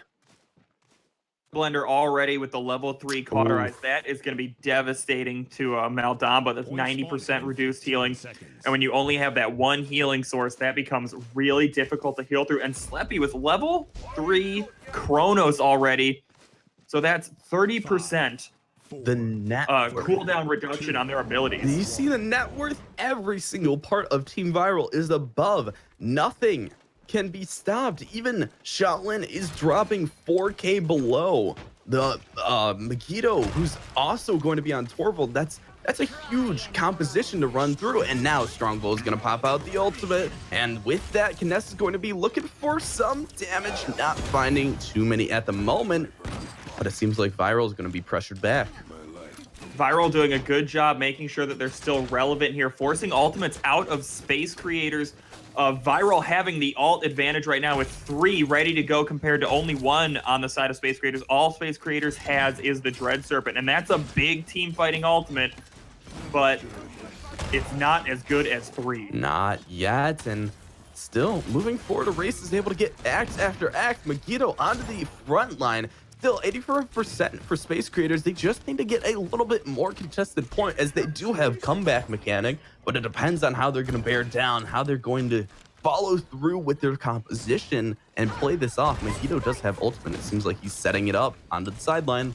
Viral has such a difficult comp to try to fight into when they're already on the point between the sniping, the healing, and the actual tankiness. We're in overtime right now. Viral at 99%. They're trying to end this game already. Shaolin just has to put a toe on it, and they do, resetting overtime, but I think that that's going to be it for this round. No one else on the side of Space Creators is close.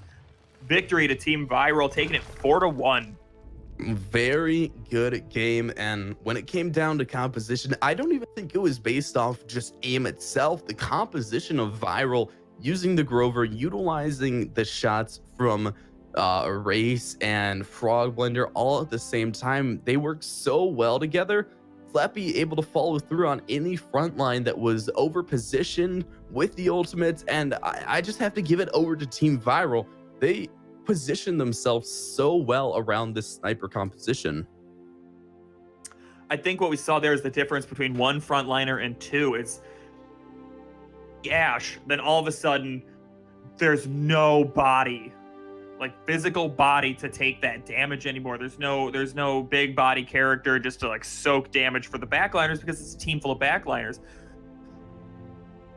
For Team Viral, Megiddo has all the health and shielding, and Davin GR has all that health and a wall. It's just a lot of health to try to eat through, and that's the difference between 1 frontliner and 2 frontliners. It's just the second big body to take damage. And with the Torvald able to come through onto the map and onto the champion draft, he was a big pickup. Shields after shields. Thanks, Grandpa. We looked at the shielding, 73k. Such a well-placed job, but let's move over onto the map draft number 2, see what they're going to be picking up, and it looks like we're going over to Jaguar Falls. Falls map. I said it last set. There's not really any characters who struggle on this map, It has a little bit of something for everybody. So every character, I think, is playable and viable on this map. And so you get these interesting team comps going into each other.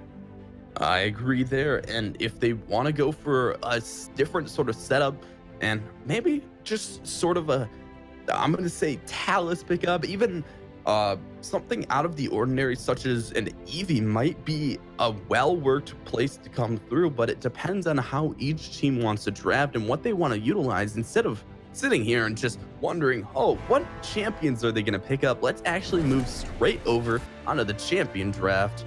and Team Viral are the first ones banning away. Space Creators choosing to go with the second ban, second pick. Viral saw how strong Torvald is. They're going to ban it away, even though their first pick. And Space Creators going to answer back with a Makoa ban. I'm surprised they went with the Torvald ban when they could have picked it up once again. And either that, or they could have gone for Makoa if they didn't ban away one or the other. They could have utilized the ban onto Cassie and forced out Space to ban one and then pick up the other for themselves. But back on the Viral, they get the Cassie. So for the side of Space, they pick up the Ashe and Bomb King. Bomb King do some work on this map, and even Ashe with the shoulder bash and the kinetic burst can knock people off the side of the world. Viral gonna answer back though with their first healer and damage dealer Pip, and the first tank that they're gonna grab is gonna be Inara. Inara, good point control with Pip. I do find this a little bit in favor of Team Viral at the moment, as Pip's utilization of Evil Mojo has been so well, but as we've seen from a Grok on Tyler, it can be deadly, and it shall be. Fernando also picked up for Space Gaming. Fernando's an interesting pick. I really want to see what legendary card they run. Viral grabbing Drogo's because they've identified a lack of hit scan damage, so Drogo's gonna be hard to contest. Gonna grab Grover again. They're completely bypassing the traditional healer into the side healers. It's not Strix, it is Genos. Space Creation gonna pick up Genos this time instead of Maldamba, so they have their own dedicated healer, and Grok is a side healer and DPS. I'm surprised I haven't seen a single Maldamba during this game itself, and that is actually a little bit concerning. It seems like each team had their own composition though, and they've played to it enough. Let's move over to a 2-minute break before we jump into game, and we'll see you all in just a second.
Hello, ladies and gentlemen, and welcome back into game number 2, Team Viral versus Space Creators. And as we jump into Legendary set, we're going to see what we are going to be picking up. Slappy taking out the Mega Potion healing Pip, and anything else that seems a little unusual with the Florence Blossom for Frog Blender, and a race going with Deep Breath. Or Yeah, the breathe. just breathe is not unexpected. There's a lot of long distance to shoot from, but the Florence is not what I was expecting. Ferocity is normally what we see. Make sure Froglander can deal that damage, but they're going to be focused more on healing with that extended range as we get into the action. And we found that Bomb King is going to be picking up Royal subjects, so looking for that increased size for each sticky bomb. Now going down, dropping very low is that Fernando onto the front line, and Megiddo seems a little bit caught out of position. Now it just seems to be a standoff between who's going to get the first blood. Mary Jane looks like that's going to start off this team fight. Bomb King, not a big fan of the tree. Ned doesn't like the tree as much as I do. Viral already on the back foot, having 2 deaths, whereas Space Creators looking a lot stronger already, more comfortable with this more well-rounded team. This time they have 2 frontliners, and we saw as Fernando took all that damage, just backed up, and they subbed in another big body frontliner with Ash. Bloody has a very good grab map, and just on own, Jaguar Falls, has been one of the best maps for Grok to just bounce around from person to person with the shot pulse. Now they're sitting on the 93, 96 percentile for the objective, but Team Viral is going back with the aggressive push. Scout was popped out, and now it depends on how they're going to engage through. Yeah, well, we already have an ultimate coming out of Bloody 6, making sure they try to keep themselves alive and pick up kills in the process, and it's working. Viral, 2 kills as they're pushing right now, looking for the 3rd, and they're going to grab it on a raise as Davin GR goes in with the Dragon Punch ultimate and finds Strongful. Almost failed that Strongful, almost was able to copy that out and jump over the Drogos, but Draven knew better than that and switched back up looking for the kill. And now Team Viral is taking this objective. Space Raiders had a very good holding and standing, but once they were collapsed upon, it seems like they all just crumbled down.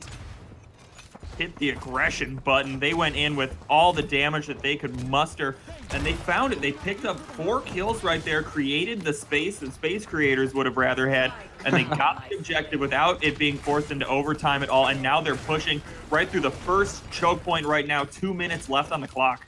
The retirement space starts off this choke point, and it looks like a race is almost going off the map. Barely staying alive, but still going to fall down to Strongful, getting a double kill, and this Ash is going off in return. Combustible. That's where Drogos shines. Side of the map, you're out of here. When Cassie didn't go off the edge of the map, I think I felt every muscle in my body flex for a second, and I for sure stopped breathing. Davin GR trying to get that damage around the wall, and that's one of the things that Drogos does better than any other champion in the game, I think. Bomb King gonna take a lot of damage, though, and Grok is gonna go down.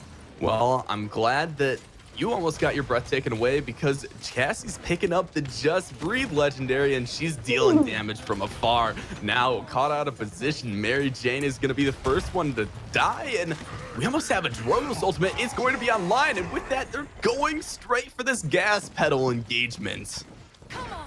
Sure, they're gonna back off at the last second. Hold on to some of that ultimate charge at least. It's not going to go to 0. It goes to 30 if you don't find anybody with it, so it's not completely wasted. But the combustibles coming out of Davin GR's Drogos right now are hitting at least 3 people every time. The accuracy is uncanny, but Mary Jane going to push forward with the damage coming out of Bomb King. The hardest person to pick up at the moment is this Drogos, who feels a little uncontested, as the only direct damage that can really come through is onto Bloody's Grok at the moment, but that's all based off tracking, nothing based off burst. So Team Viral is going to have a little bit of an advantage just based off of composition alone. Now it depends on how they're going to flaunt that advantage. Yeah, with 5 seconds left and Inara falling, Team Viral is going to have a steep hill to climb if they want to try to push this. They were in overtime right now, though. Team Viral not giving up on the push quite yet, but they're backing away, and Pip goes for a drink. Strongful and this side of the map. This is just, maybe this is Ash's map just for this one point, this one control. We do see when we're looking through cards that she is actually increasing the distance of kinetic burst. There we go. The knockback is going to be huge, and she just wants to push people away from this objective and off the map at all times. surprising. We're going to see a resilience being built by Mogito. Doesn't want to get knocked off the map anymore. Got to reduce the crowd control a little bit, just because, I mean, Strongful has come out and proven that they know where they have to be and where you have to be to make sure you go off the map and they live. Looking over at everything else, Strongful has gotten some very well positioned places, and it seems like Space Creators have been doing a very nice job at starting this off through space and time onto the sideline. That's not going to connect onto anyone just yet. And here we go. Strongful is popping out the ultimate, trying to keep herself alive. Bloody gets the first kill, and onto the second one. Fernando's able to pick it up. Now Space Creators are on this aggressive push. And down to a long range shot coming out of Arrays. Just Breathe, really putting in the work right there. I did not like that Ashe ultimate. I feel like that's a big team fight ultimate. Maybe they were expecting to engage a little harder. Maybe Space Creators was expecting Viral to engage a little harder, but it didn't work out. Evil Mojo finding 2 targets and a kill. Finds one. Mogito picks up a second. Immortal trying to come through for the side of Space Creators, but they're not going to be able to survive through this. Just picked off one after the next. Broker does pop out Whirlwind, but it was kind of unneeded there at the moment. I have to think that they thought that fight was going to go on a little bit longer. Mogito trying to set up a front line here. I like Inara being closer to the edge there. Space Creators only have 1 ultimate to try to fight back into this, and it's on Bomb King, and it's getting used right now. Going to try to find the back line. Re-engaging once again, but Draven able to get that direct shot onto Mary Jane. That drops down the Bomb King, and back to the side we see Fernando into Ashe, both falling one after the next. And Space Creators, they had the ults to re-engage, they just didn't utilize it. Right now, Team Viral are doing a great job finding these tanks and picking them off before they can reposition and survive, and that's why they're up 2-1 and pushing again. Viral sitting on 2 ultimates right now, Pip and Cassie, compared to 0 ultimates on the side of Space Creators, but Ashe is getting close.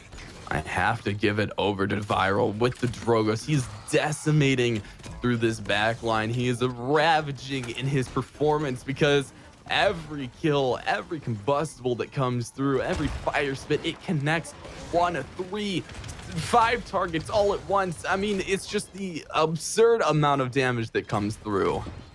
Really smart saving the Drogos pick until later in the draft. Once Viral already knew that Space Creators could not reasonably draft into some direct damage. Sleppy gonna find a kill before he goes over the edge. It's a 2-for-2 trade already.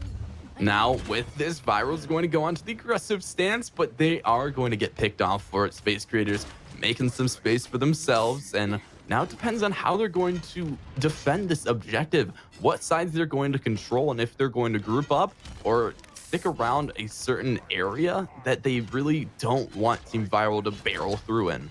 You know, just a little bit over a minute left. We have plenty of time for Viral to re-engage and start another big fight. About 3/4 of the way they're pushed already, but they're at the most difficult choke point on the map. Strongful doing a lot of damage at a distance, and look at Mary Jane setting up the bomb.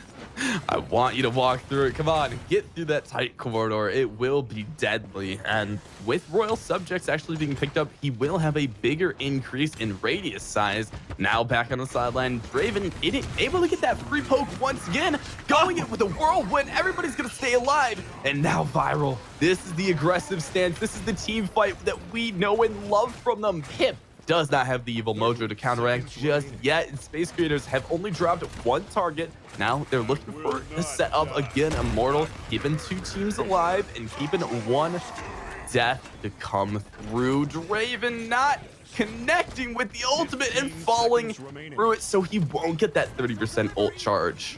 I love the timing of that ultimate. Right after Immortal finishes, Draven channels the Dragon Punch, but backs out at the last second. The impasse wall is going to stop people from contesting the point, but here comes Ashe asserting her dominance. Strongful 6 onto the objective, and with that, it seems like damage on top of damage. Frogmunder trying to contest this, but it won't be enough. It goes back to a 2-for-2, and Space Creators have had a very good composition for defending this objective, a lot better than last game. so hard to get through that choke point when you have an impasse, or excuse me, not an impasse wall, when you have an Ash shield and Royal Subject bombs. Those bombs explode in such a huge radius that when you're in a small area like that, they're almost guaranteed to hit you, and you're guaranteed to take that damage. Wraith is being the only one who has Wrecker and Wrecker 3, that is. So the only shields they're going to be dropping are from Fernando and Ash, but both of them are going to go down very slowly comparatively, with the Bomb King also picking up Cauterize. So for the side of Viral, they have nothing they can really utilize to get through these shields except for just a few little pokes from Cassie. Oh, on Inara, picking up Bulldoze to try to take down the deployables. We have to remember that the Bomb King bombs count as deployables, so Megiddo gonna try to make sure they can kill those bombs before they're able to be detonated. It seemed like an early cast of Seismic Crash. Megiddo a little caught out of position, then Team Viral seems staggered about, but Erase gets 1 kill now onto the sideline. He has free poke potential, and Scout is available to seek out the targets, but everybody knows where they are. They're just sitting in one corridor. Yeah, this is where you really wish a Torvald was on your team, but they're going to take the Drogos instead, spreading that AoE damage going off. Whirlwind going to make sure they keep all of Team Rival alive as they're about to capture this point and take the 3-2 lead. Oof, great impasse wall. And it seemed like Space Creators, they were just setting up, trying to get Strongful to push the Team Viral off the edge, bait them into the sideline, but they did not fall for it. They utilized the ultimates, and they knew when to peek and when not to peek. And with that, Viral's going to take up the 3rd objective. It just depends on how they're going to put onto the aggressive stance once again. So far, what we've seen is Viral take the point, Viral push to the 2nd choke point pretty quickly, pretty easily. That was an amazing shot. And then Space Creators set up a really strong defense. I think if we're gonna see it broken, they need to hit the gas pedal soon. They need to be willing to burn ultimates, and Viral just has to run through the Space Creators defense. And it looks like that's what they're trying to do. Strongful's gonna go down. Speaking of strong defenses, that's one player dropping, and Strongful is not sitting on it very well. Raven into the backline. Erase gets a 2nd as Mary Jane is the next one to fall, but Space Creators, they still have 4 alive, and Team Viral, they have all 5 members if they want to keep on this stance, keep on this push. It depends on how they pursue the enemy, though. Before is that they do a lot of damage, they push fairly hard, but they don't group on the payload. And I get it, because it's difficult when you have a Bomb King coming through, channeling the ultimate King Bomb, but it looks like they're just going to run away. They don't want to engage. Dash asserting dominance. Megiddo, though, not afraid to go in and continue to push the point. Team Viral hitting the gas pedal hard. Draven out of the backside. We do have ultimates online, and just 1 at the moment. Whirlwind is going up in just a second. The payload has pushed 80% through. It depends on what they want to start this off with and how they're going to get these picks, but it seems like Megiddo's falling into a race, falling secondary. Now Team Viral only has 1 more time to group up and get onto this objective. Yeah. Dev and GR are going to go down after doing quite a bit of damage. Mary Jane seems to be the thorn in this dragon's side. So accurate with these bombs. Mary Jane's sitting there going, we don't need hit scan. I can see the future a little bit. I can hit Drogos while they're in the sky. No need for hit scan, no need for anything, not even a grok at this point, because the King Bomb and the Bomb King, however you want to put him, is a deadly menace. Now, onto the backline, Stronghold's dropping very low. Frog Blender does have the Whirlwind to engage here, and same with Drogos' Dragon Punch. It just depends on how they're going to start off. Megiddo's a little bit caught out of position, but the Whirlwind comes through. It's going to keep the rest of the team alive, except Fernando gets 1 pick off. There goes Frog Blender. The rest of the team is going to collapse, but Viral seems like they're not going to be able to push this through. Fernando brings a lot of anti-heal to the table just built in their kit, and that really steps on the toes of Whirlwind. You know, you can anti-heal that ultimate, and we saw it happen right there. We're in overtime, but we've been in overtime for a long time, and it's going to start to tick down very quickly, and that's what we're going to see defended successfully. We're tied 3-3 at 15 minutes. Assert dominance seemed like a little bit of a waste there. It all depended on if we actually needed it, but in the end, it seemed like it wasn't the most utilized of ultimates. If we do look over to the amount of ults that are online, those Space Creators have 4 available, while Team Viral's only sitting on 3, and soon a 4th with Megiddo. Point spawning in 15 Close. It seconds. might as well be at 100% right now. That 8% is going to get stacked up very quickly, whereas That is Strongful only true. at 3%, because you're right. They used 4, 3, their dominance 2, right at the very end there when that team fight was already over. I have to assume Strongful thought that that fight was going to keep going, but they do have the level 2 morale boost to try to get that back a little bit more quickly. Yeah, it's going to be a build-up, but it depends on how she's going to get it, when it is going to pop out. And Space Creators are now onto the aggressive side. Seems like they're going to be flanking around, and Team Viral was not expecting this. Now, they do have to back off as Drogos is taking a lot of damage. Maelstrom's going to come through. Strongful onto the backline once again. Does not have that assert dominance, so she can't go in. 48% already for the side of Team Viral, and Immortal's going to be popped out, trying to look for the seismic crash, but time and space will not connect. Ooh. Oh, almost with the shoulder bash off the edge. Great dodge coming out of Team Viral. Team Viral has the point cap lead, but Space Creators is finally on it, finally chipping away at that. And remember, this is 3-3. This is for the match. Whoever captures this point wins. Now the only ultimate online is King Bomb, as the rest of Virals have 4 available. A great mojo popping out.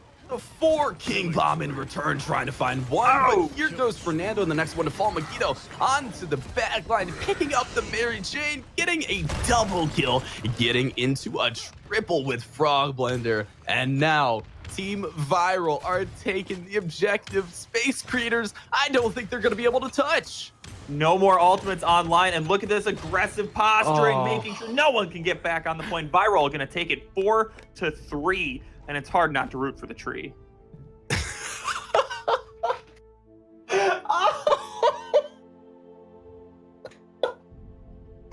I'm sorry. I'm so sorry. You are so good at Grover puns, and I can't get through it. And a lot of time thinking about Grover. Holy moly, look at the healing out of Frog Blender. 132,000 healing from the tree. That's almost as much as Genos. And while we're at it, 123 out of Grok and 116 out of Pip. The healing numbers for what are generally considered these off healers, these numbers are out of control. They're insane, and I have to agree with you. They're Bloody and MGK1. Both of them were able to contest through with the heals, and a Grok that's running Maelstrom and gets this much healing off. Both teams played this objective and the point so well. Race picking up the damage numbers of 156k and 6 deaths. That's so well for a DPS. I just noticed that Slappy Pip, 251 objective time. This Pip was on Wow. the payload the entire game, pushing it, capping it, doing whatever they had to do to it to make sure that they got that win. The objective time, I think, is what's telling the real story of this matchup. Teams fought well. We saw it happen. But the objective time is so handily in the favor of Team Viral. Wow, this is a game that really blew me away, and I'm excited to just see how the next game is going to play out, because it could be literally anybody's game at this point. I find that both Viral and the side of Space Creators are both going to have space and time to get through this. Now, moving on to map number 3, we're picking it up with Serpent Beach. Serpent Beach really reminds me a lot of Jag Falls, in that you have a lot of characters who are good on the map. And I would not be surprised to see another Drogo's pick, but I would be surprised if they didn't answer the Drogo's pick with someone like a Leanne or a Shaolin, a nice direct damage dealer to make sure that Drogo's is uncomfortable. I agree with that there, because the Shaolin pickup, even a little off meta pick, might be a well contested just champion to come through for the Drogos to really counteract that damage, because we're not going to see a ban away of Drogos. He is not that viable that we need to take him off the charts as someone over a Torvald and a Makoa, but let's honestly just see how they're going to pick up this drafting phase as we're moving straight over to the champion drafts. Gonna be Space Creators. This time they're choosing to go first, and they're gonna ban Castaway. I love that ban because it forces Viral into an awkward position, but Viral gonna answer with the Maldamba ban to make sure that when Space Creators pick Makoa, Viral has two really strong picks coming. First one's gonna be Torvald. You know, I was saying that they're just gonna ban away something like Makoa and Torvald. I was fully wrong on that. Now, Pip picked up for the second position of Viral. Bomb King coming in for Space. And this champion draft is already started off insane. Space Creator's gonna grab Grover instead. I like to call that a pick ban, where you get it, but also it functions as a ban from Viral because Viral's been looking good with good with Grover. They're gonna pick Grok instead, and they're gonna get their second tank in Nara. And right now, this Viral team is looking hard to kill. They are, with the survivability with everyone else sticking around, but Space Creators, a Canessa into a Genos. I'm more surprised that they didn't go with the Strix, as he is a much better sniper at the meta, but it really comes down to who's gonna pick it. Viral. Here's the Strix. We get another sniper fight, and last time this went the way of Viral pretty convincingly. But did. last time Viral had Grover on their team, so they were rocking kind of the double sniper comp. We'll see how it goes this time.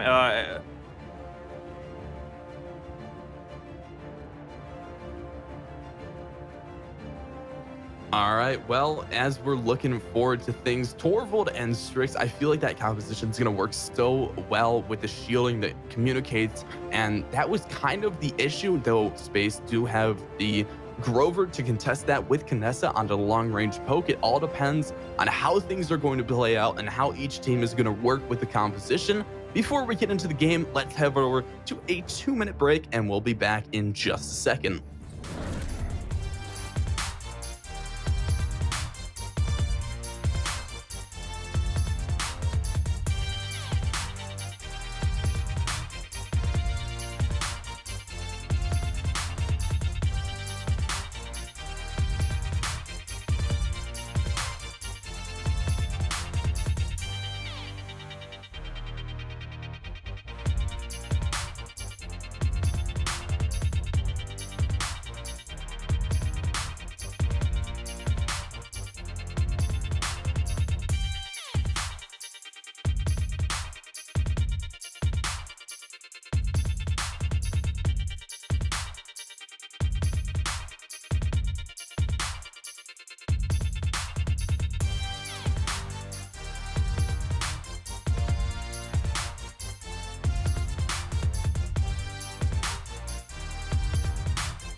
Hello, ladies and gentlemen, and welcome back into game number 3 of Space Creators versus Team Viral. The pick off, the composition, the play around of each team is so much different this time. And let's move over straight to the legendaries. We find that Makoa taking up Leviathan of Florence for Strongfold onto anything else that could be weird. Chain reaction on Bloody Mary Jane, looking at the Eagle Eye, and Finally, Luminary Genos over to that other side. We do see that.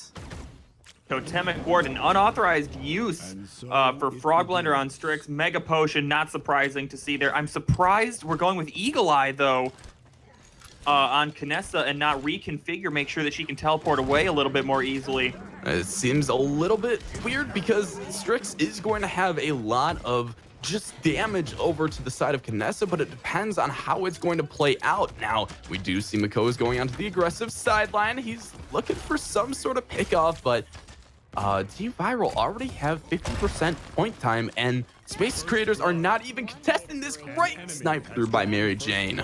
The sniper on sniper violence continues. Mary Jane with that good headshot. I think mostly Makoa was just there to be like, hey, shoot me, not my sniper. And it worked out. Let Mary Jane free fire for a long time there before they got the first blood.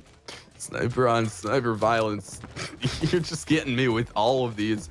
Now Team Viral are sticking onto the objective. Still going up. Frog Blender able to get the snipe off, and now it's into the favor of Viral as they already had the objective. This pickoff could just be the winning point for them.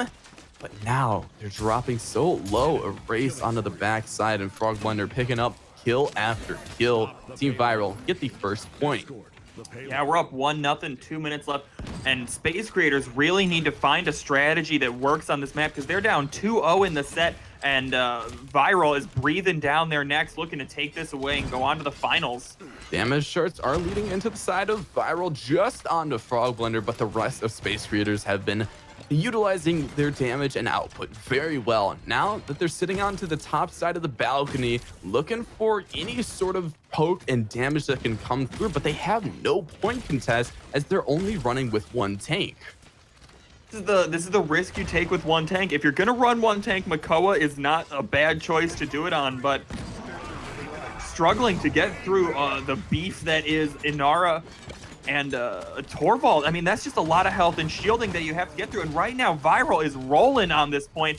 Sleppy keeping everybody alive while dealing damage. Space Creators are too afraid to get onto this objective as it's just damage after damage. If they touch, they're going to drop instantly. Mary Jane, speaking of dropping, picks up the pip, and in return, Whirlwind comes out. Ping Bomb popping out. And now Viral seems like they might be onto the contested lead, looking as death is upon them. Frog Blender dealing damage with the sidearm right there. Still aiming down the scopes though is Mary Jane, making sure that nobody gets to feel safe. And you don't. There's a lot of long firing corridors, but we still have a minute to go. And Viral sitting on 3 ultimates, whereas on the other side, Space Creators only have 2. With that, it seems like Viral, if they utilize the Torvald ultimate, which is a very good setup position at the moment, then they might be able to knock off 1, 2, maybe even 3 characters, but it all depends on how they want to team fight this and if they want to go for that risky ultimate use at the moment. It feels like Sleppy's been at almost no health for so long, just slowly trying to heal back in as Makoa is challenging the world as they challenge Makoa. Gonna turn around the side though because Viral decided they were not gonna fight Makoa. They're gonna get on the point and try to contest it because we only have 15 seconds left. Flashbang just not connected. Seismic Crash is gonna pop through, trying to stun out the Makoa, but he does have that Leviathan and has ultimate available. Seems like he's going to drop though, not popping it out. With that, Viral actually take up this objective, and now it's in 2-0 favor of Viral. Viral are looking good right now. Sleppy making sure they got that last kill in slow motion. Also sitting on an ultimate, 2 ultimates aside of Viral, and they're both on the supports, and these are big team fighting ultimates, whereas on the other side, Space Creators still only have 2 ultimates, and it's on Mary Jane and Makoa. One of my favorite things that has to be played in this game is that slow motion time capsule during either a defense or an offense when you fail or either get the victory or the push and you get that final kill. It's just the rewarding sensation of it didn't really matter, but you still got it anyways to defeat your opponent. It's the best feeling in the game. It's free money too, you know? I mean, yeah. this kill still counts and you get the money. Grok Going on. Maelstrom because people are gonna have to get in there. Oh, but there's the Mojo, and that's a free Makoa. Makoa's dropping low, and now Viral. The stance once again. Frog Blender on the sideline, able to get 1 Strix pick, one shot. It all comes down to if you can hit this. It's a sniper on sniper action, but still they're getting healed up. Kinessa's able to take this and fight through. Viral does have the objective time at the moment though. Viral already over 60%. So while we were looking at the snipers eyeballing each other, Viral was busy capping the point. Makoa gonna use the ultimate early though. This is a risky move, and now it's already over. Trying to 1v1 Torvald, and it's gonna go the way of Makoa. Megiddo goes down. Bears down upon that Megiddo, but Frog Blender and Sleppy both are still alive onto this backline, and now they're getting more and more damage to come through. He even has flashbang available. Strix hits that shot, and Kinessa misses, trying to reposition herself, but Frog Blender not picking it up just yet. Viral taking out of this objective, only Makoa to contest it. But we're in overtime right now. If Space Creators are going to make a move, it's going to be now using the ultimate, coming out Whirlwind. Not going to do too much, though. Not as impactful as they would have hoped. Makoa, having already used their ultimate, is going to get turned into a chicken. That Mojo is evil, and that's a free kill on Makoa. Viral gonna go up 3-0. Oh my, the jokes after jokes by you. You are just sitting here leading in, and Slappy has been getting some great ultimates in, so I would call each one of those Mojos very evil indeed, especially versus Makoa when he's not able to utilize the Leviathan until either before or after the ult. What's interesting is that Slappy not afraid to use Evil Mojo on just Makoa, and it's really working out. Makoa normally so difficult to kill, but when you're a chicken with 1,500 health, that is not the case anymore. Normally, you want to see Evil Mojo get used on at least 2 or 3 people to turn a team fight, but it's just this prime target standing there all alone, and if you can take out the one frontliner, then you can win that team fight. Exactly, and that might just be the issue of the draft for Space Creators. Now that they're moving forward, they need to get out of this objective, push 80% already, and it's only a minute 30 remaining. That is so much time for Virals if they want to utilize the ultimates. Torvald is still sticking on to his, so now all comes down to who's out of position. Kinessa using her ultimate right now, trying to get that extra damage in, but it looks like it's not going to work out the way she intended. Makoa, though, not to be out-challenged, is going to go in with the Leviathan. Trying to keep that Ancient Rage up. Mary Jane does not stagger Megiddo, and now Team Viral. Without that stagger, their whole team is going to be alive, and they could group up back onto this position. It might have been a misplay from Space Creators.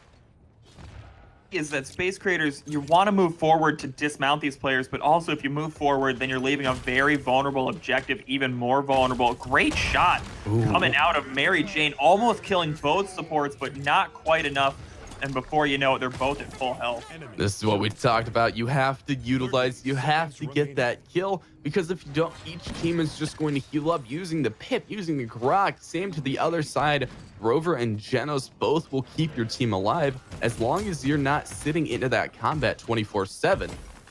Still fast into the Ghost Walk. Grok did not want to fight Makoa, and I understand why. That's not a 1v1 you want. Baited out the hook, though, and they're moving forward because they have to. Team Viral only has 5 seconds left to get on this point and start pushing, as Bloody 6 is going to come around the side looking for kills. The problem is Space Creators only have 2 ultimates online to defend this out, and one of them is going to be popped, starting this team fight off. Whirlwind is going to be run through. Bloody now onto the back line, actually falls to Megiddo, having the ultimate available, the Hyper Beam, if he needs to use it. All depends on what's going to happen. Pip onto the back line, already doing damage to Mary Jane, and now Team Viral just kill after kill once they contest this point, and it seems like they're still going to stay on that overtime. Mary Jane looking for somewhere safe to go, and forward was not it. Viral on this point. We're deep into overtime, though, so if they step off for a second, they're in a lot of trouble. All they have left is Makoa. Looking tender and dead. The Evil Mojo right through the shield. I didn't even know that. I feel like the shield was just casted a tiny one fraction of a frame too late, and it actually turned Makoa into a chicken at that last second. As we're looking over to the scoreboard and the charts, the deaths onto the side of Space Creators, it's saddening to me. Mary Jane, the only one with a positive kill-death ratio, 71,000 damage. I mean, that's about all you can expect coming from your sniper. It's in Makoa that you don't normally see. Viral did a great job making sure that Makoa was never comfortable. I think we saw Makoa get turned into a chicken 4 times. I felt like every evil mojo was just on Makoa, and that's all it needed to be. Every time Makoa was in sights, he was drop dead. Draven and Megiddo, the only ones that are slightly going negative for Viral, but still the damage overall from the charts of Viral seems to be very well dispersed throughout the rest of their team.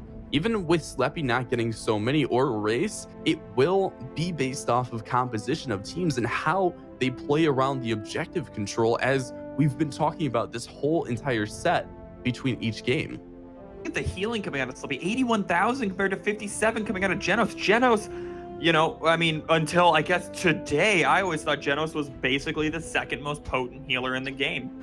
Healing over time, it really adds up. It was never Meldamba, but it was always really good. Pip coming on, healing more objective time, more kills, less deaths, more assists, just look like the objectively better healer than Genos. Mega Potion Pip is amazing, honestly, and overall, Draven have I been saying Draven this whole time? I have. Draven, my bad, has been working so well with that and using Mother's Grace to get that extra healing throughout. Pip able to stick onto that objective has been so well. As we're recapping over to the scores, we find that for the first set, we did see that Blazing Hussars take a 3-0 over AIM-5, and now Team Viral has a 3-0 over Space Creators. This is going to be a fantastic set and blow up for the finals. Take their first loss, and I'm excited to see who it is. Who's going to keep the winning streak going, and who's going to get it broken? I agree with that. Well, before we do anything, let's jump over to a break, and then we will be back into map drafts in just a little bit. Thank you guys for watching, but we'll be back in just a second.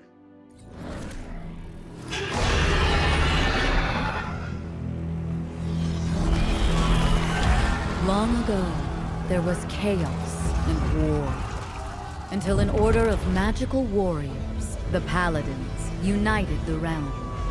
Through strife and sacrifice, these Paladins brought about a golden age. But in these peaceful times, there was no need for warriors. The Paladins disbanded. They left the realm to the Magistrate, a council of former Paladins and powerful magicians. Under their rule, the realm's golden age continued for centuries. Until a great discovery changed everything. A new form of magic, focused through crafted crystals, offered power that rivaled the Magistrate's own. A crystal-powered revolution overtook the realm. The uses were limitless, and the realm's future seemed brighter than ever. But there were accidents. Horrible misuses of power. Tragedies the Magistrate embraced as they banished crystal magic. Such power was not meant to be wielded by commoners, Grand Magister Karn snarled. This will destroy all that we have built and deliver us back to chaos. Some agreed with Karn. They welcomed the return of peace, or perhaps they feared the Magistrate. Others stood up to the Magistrate's new edict. They spoke of progress and rallied behind Valera, a near-immortal warrior who once led the ancient Paladins. This has the power to improve the lives of everyone in the realm, a power that should not just benefit the Magistrate. Karn's forces were merciless.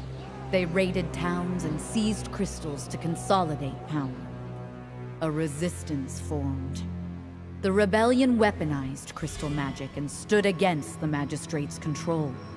So when the Magistrate came for the crystals, there was only one possible outcome. War. A brutal war, where the Magistrate unleashed its army's full might. The resistance was shattered. But this defeat only strengthened their resolve. Survivors found new allies from across the realm, great champions willing to join the fight. At Valera's urging, the resistance took up the flag of the ancient paladins. Now again they fight to restore peace to the realm, to usher in a new golden age. Will you join them, champion?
Bungalow, she felt so young. The night she was much younger than the other. Feeling like a prisoner there in the light. She stood, she knew they couldn't miss her. And then they took her as her, walked over life like you're all to me. 'Cause she wanted me.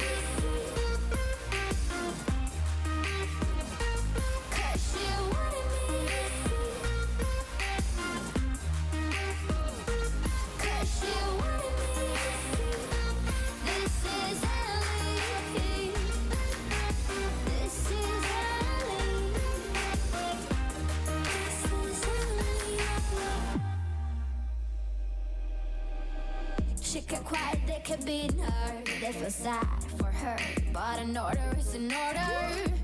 She was a prisoner there in the light. She stood, but she knew they couldn't break her. And by the shore, the bombs were falling with the snow. You're all to me, 'cause she wanted me. You're all to me, 'cause she wanted me.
Hello, ladies and gentlemen, and welcome back to the Go4Paladins January Finals of 2018. I am the Absurd Gamer, and I am joined here with Mr. Unexceptional. How are you doing with this set so far?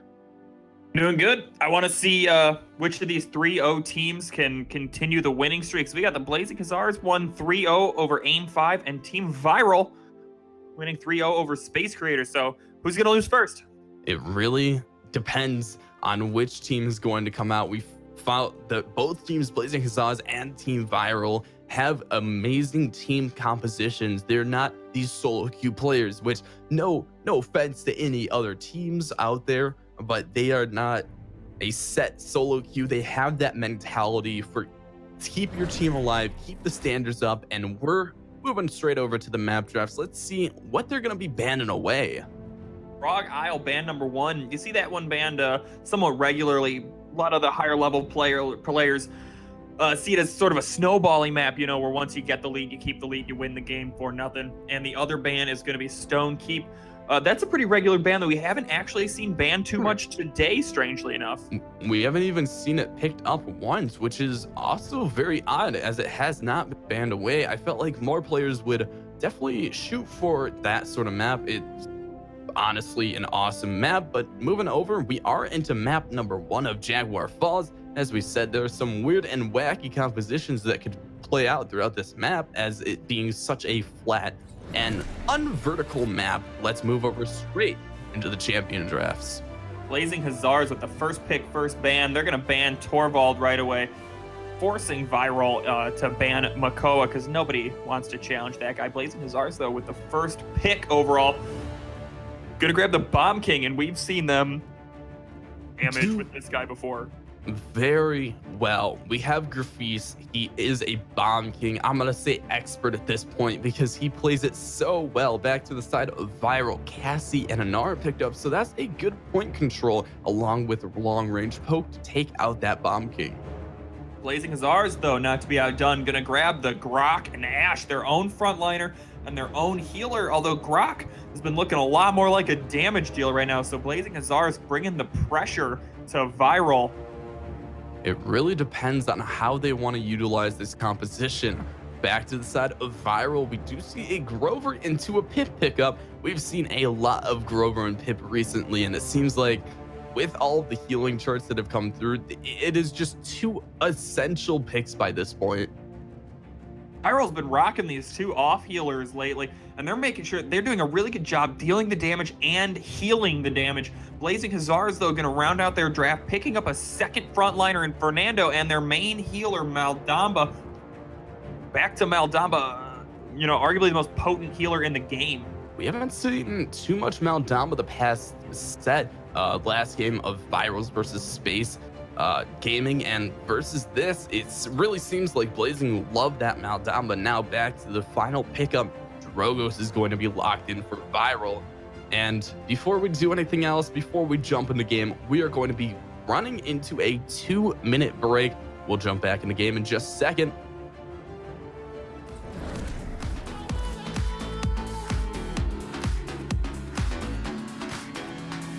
Wouldn't let you go if you left me. Wouldn't let you go if we're standing miles apart. I'd be a domino. You would feel my flow on the ground beneath you.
Hello, ladies and gentlemen, and welcome into the final set of Blazing Hussars versus Team Viral. Let's run down the legendaries of Blazing Hussars, see if there's anything that's random or a weird pickup as we're running in Grafis taking the Royal Subjects, Dialer onto the Maelstrom, and Aegis for Kamaker onto the Fernando. So we'll see if he switches that over.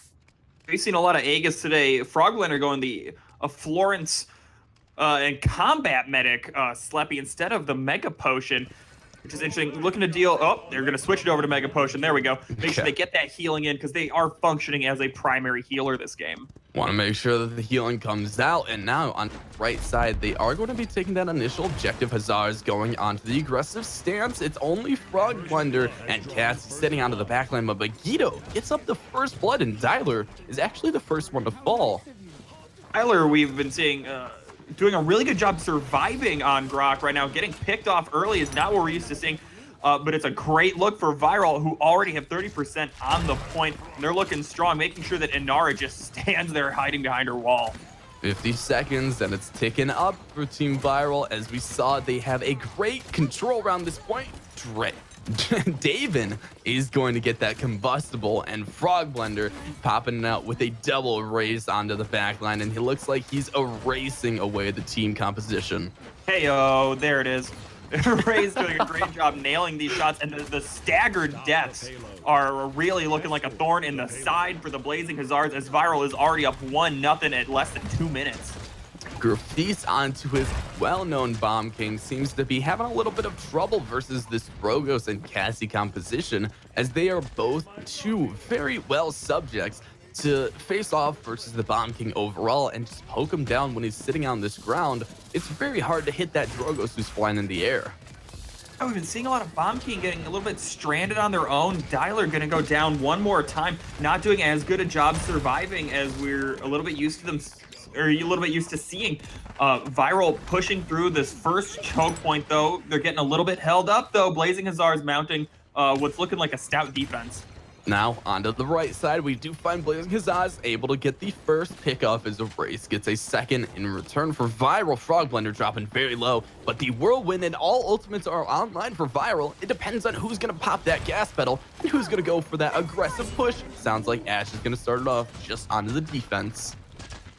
Dialer going down again. Ash Zexalos trying to create this front line, but it's deep in Viral territory, but it looks like they're going for the bait. They're looking for the fight. They'd rather fight these two tanks than push up the payload anymore. And this is a great play coming out of the Hussars, buying themselves so much time. Seismic Crash does connect, and that's where Kamaker is going to be picked off onto the back line. We find Zexlos dropping so low, and finally onto that Fusillade, or excuse me, Fire Spit is going to drop. Finally erase a little overcaught and overpositioned there. Now that is going to be one kill, and Blazing Hussars might be able to return this pressure. Yeah, Viral, they lost Cassie, but look how much ground they've gained pushing the payload forward. 40 seconds left, little bit less, and they're through that second choke point already. They just need to turn the last corner, and that's a huge fire spin. It's gonna knock Ash off the side of the world. Zexlos is out of here, and now the Team Viral has time to engage. They don't need to stick onto this objective. Immortal is coming through, trying to keep the team alive, but Dragon's Fury pops out right after Dobbs. That's Grafis going down a race, picking up the Kamaker, and Team Viral is pushing this through. Oh, a 2-0. Switch. It looked initially like Davin was going to go right for Fernando after Immortal finished channeling. At the last second, switched it up, picked off the full health Bomb King instead, made sure that there were no poppy bombs waiting to knock everybody off the point. Really intelligent target selection by Davin in the moment. That's some high-level play right there. I would fully give it to him. And now, looking over itemizations, Davin is actually going for the Blast Shield, something we've not seen too much of. It is going to deny Grafis and Kamaker, but I think Zexalos has Slug Shot, and that actually counts as direct damage for all of you players that did not know that. I like the choice. I think Grafis and Kamaker are really who you're more afraid of, particularly Grafis. Anytime you're a little bit more survivable against a Bomb King, you know, it's hard to say that that's the wrong choice. But we're getting back in the action. Viral already up over 20% on the point because Megiddo is just standing on it. That's happened this round and last round where Megiddo walks forward, stands on the point.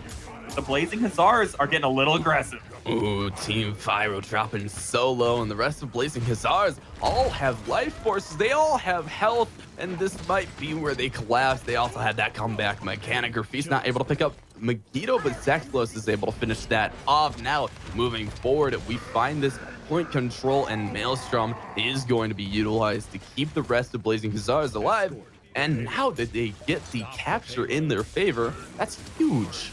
Yeah, look at that bounce in that small room. Hit everybody. That's what Tyler does on Grok. No. Damage coming out. It is a mess. Do you but the see this? Are going to drop. They're going to lose Bomb King and Ash because the tree just doesn't care. He's going to run down the electricity orc and just axe him to the ground. I was stoked. I just saw Dyler throwing shock pulse in to bounce around. Shock pulse bounce. It was just damage after damage, and he's laying it down.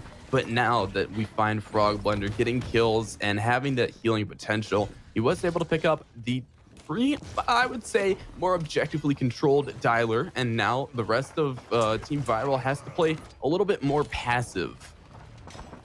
Are going deep with Fernando on the Sunny side here. Ash caught out of position as well. Going to try to shoulder bash out, but it's not going to be enough as Zexalos goes down. Frog Blender is on a 14 streak. Wow. If we're talking about Frog Blender, then we're talking about him just tearing down the composition. I mean, looking at Blazing Hussars, they're just yelling timber over here because Grover is cutting them all down. Team Viral onto this defense. They're holding it at a great choke point, and Erase is actually going to fall to Zexlos and popping out that Maelstrom to start off this team fight.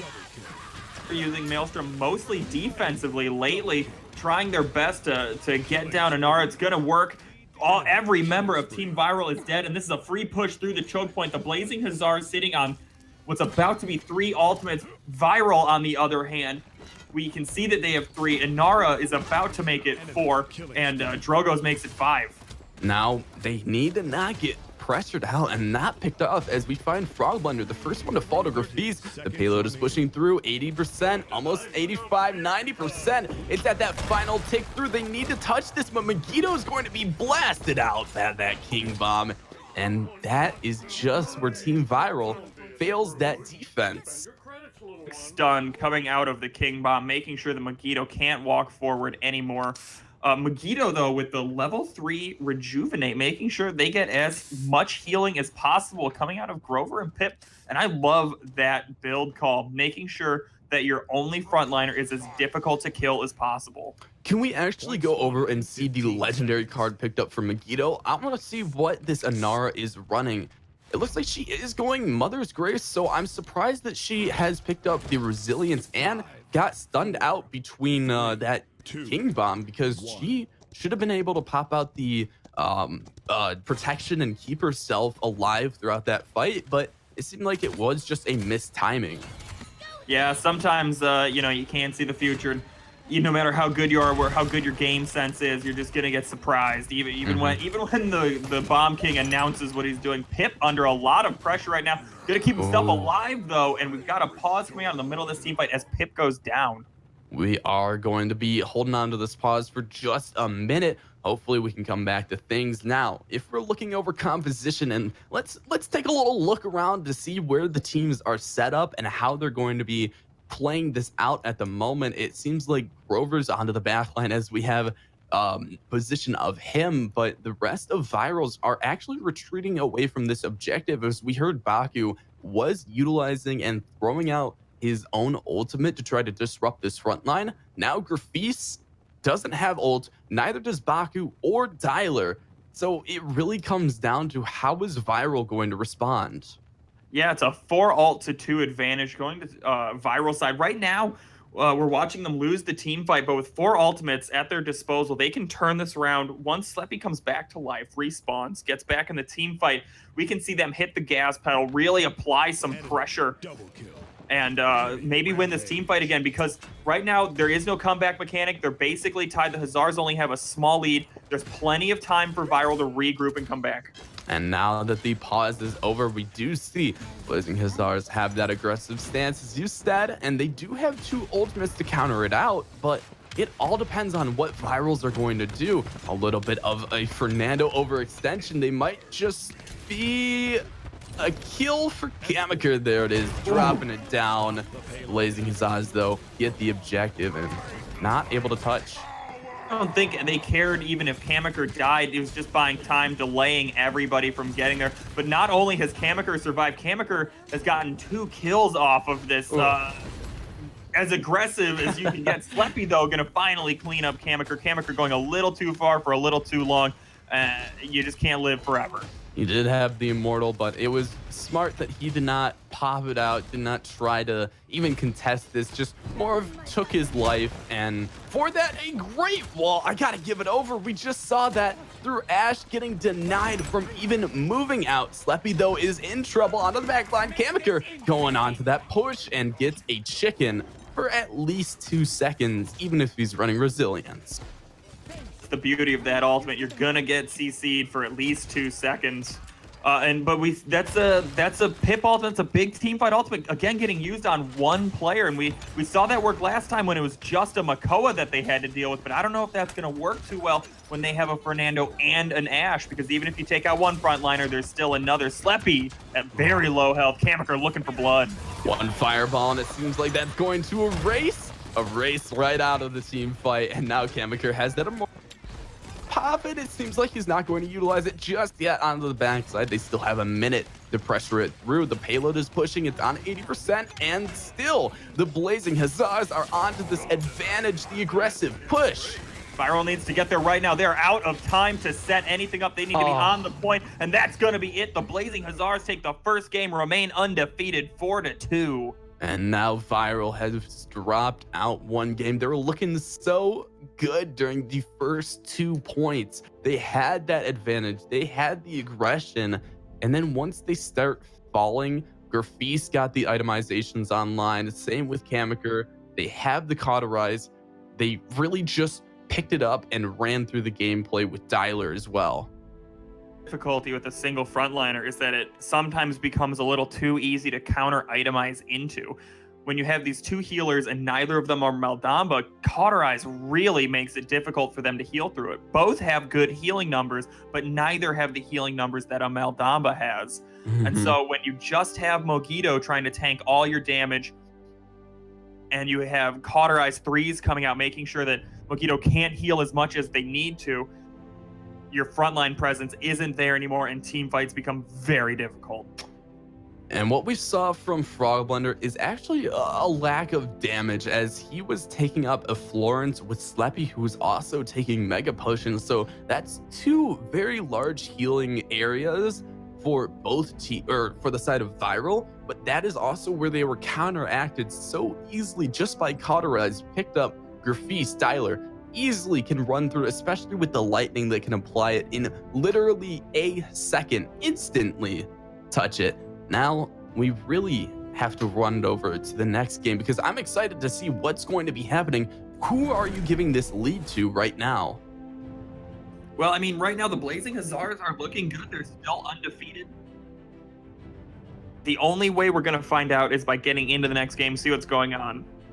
And right now, it seems like we're going to be going into Bright Marsh. There seems to be a little bit of a technical difficulty between champion drafts at the moment. So we're going to be taking a little bit of a break, and we will be back in just a second.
Need to confess. Need to confess.